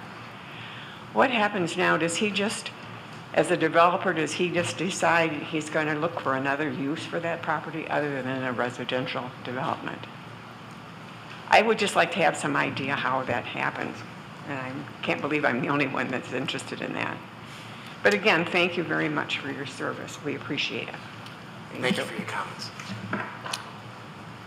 Is there anyone else that would like to speak on an item on tonight's agenda? No? Thank you. So that'll go to Mr. Sutherland. I can respond. Okay, I thought we would do that in Plan Commission comments, but that's fine. Okay, so to answer Ms. Landmaster's question, so this is still an active application. The Planning Commission recommended denial 7-2, and the next step for the petitioner is to go before City Council. There'll be a public hearing, and City Council will take action on the application. And they need a majority vote of City Council to move forward with this. So I guess it's a little bit premature, I think, to ask what the next steps of the application are, because at this point, I think the applicant left the meeting anticipating going before City Council for consideration. Thank you. So now we'll go to Planning Commission comments. So I'll start with Mr. Tagle. Well, I'm very excited about the prospect of Altar's project. I have a lot of respect for the architectural firm that's working on this. I don't know if you all are familiar with them, but they're an international firm. I mean, this is a big deal here. So I'm looking forward to a lot of great stuff coming out of that. I also appreciate not attending the March 12th or the April 12th meeting when the BGB project was in front of us, but I felt the same thing, that we had spoken to the applicant and he chose not to take any action as far as what we had put out there. So I think it was the right course of action. So, thank you, Mr. Grant. I'll just mirror what John just said. Same thing. Yes, I do know who SOM is, Skidmore, Owens, Merrill. My younger brother Rick used to work there. And as far as our decision today on the 247 unit development, I think we made the right decision. Again, just because, and the developer did not listen to what we said at the prior meeting. They just ignored it, basically. Put in a bike stand and anyway, I won't go into it. Go ahead. Nothing from me. Ms. Cruz?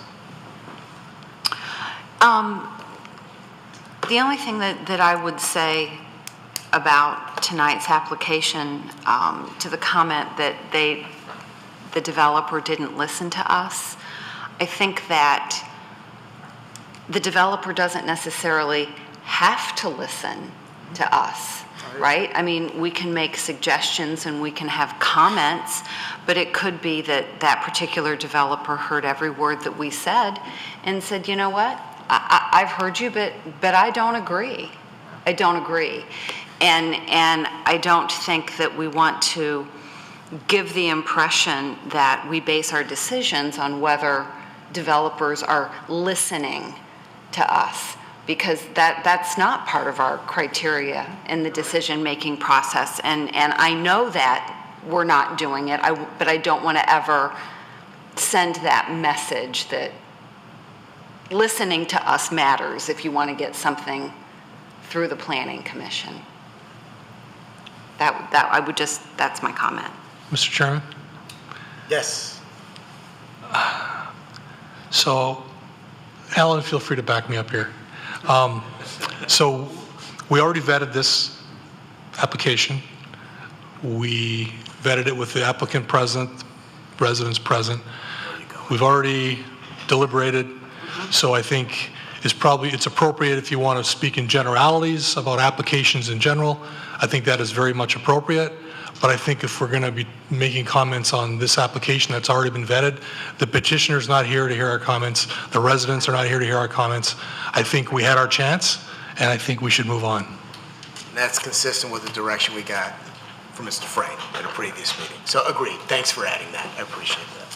Mr. Hudson? Well, I'm not going to let it go. I'm sorry? I'm not going to let it go. I think, though, what Karen is saying is something that I didn't necessarily think we're punishing somebody for not doing what we suggest. We voted believing that our comments concern health, safety, and welfare, and density, and those things that make a good project. That's why we turned it down, not because he ignored us. He's got an absolute right to come in here and say, tough luck. This is what I want to do. I'll take my chances. Our comments, I think, were directed to seeing if maybe he could improve the project, not because he didn't listen to us, but that's my thoughts. Thank you. Mr. Appiotti? So just one general thought. I think Troy has been built out over the years in such a way that we can't benefit from the classical urban development as other communities have benefited. So what we have that comes before us once in a while are these projects that are not the classical urban development where it's so walkable that it's obvious to everyone that the neighborhoods are connected, and it becomes that really attractive urban development, but some kind of a development that's kind of a morphed urban development using the land that's left and that's available in the city.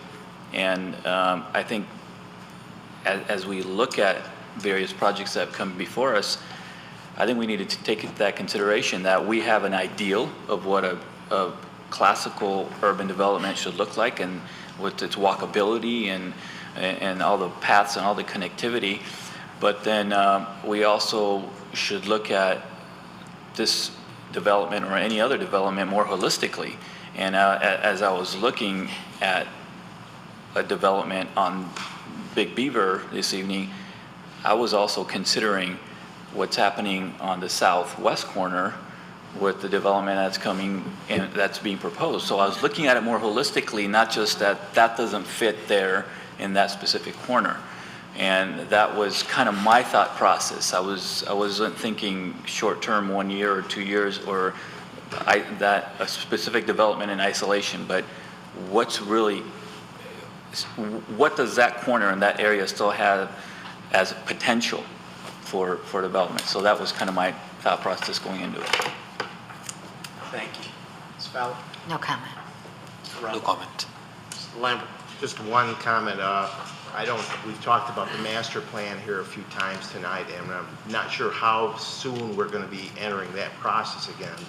But I did notice driving through Birmingham this past weekend that they're doing that, and I see the city put up yard signs in several locations around the city encouraging citizens to participate. So maybe for our staff to look at it once we get close to that point, doing something similar as far as communicating that process out to the citizens that live here. Thank you. Actually, I noticed the same thing a day or two ago, so I'm glad you brought that up. Mr. Tatterpelli? Just one comment. With the proposed Altair campus, I think it's going to bring a lot of new jobs for the city of Troy and to the state of Michigan especially. People are going to come from different communities, different cities, and I think our economy is going to be going really well. So thank you. Thank you. Anything from staff? Ben? Brent? Mr. Motzny? No, thank you. All right. We are adjourned. Use that gavel.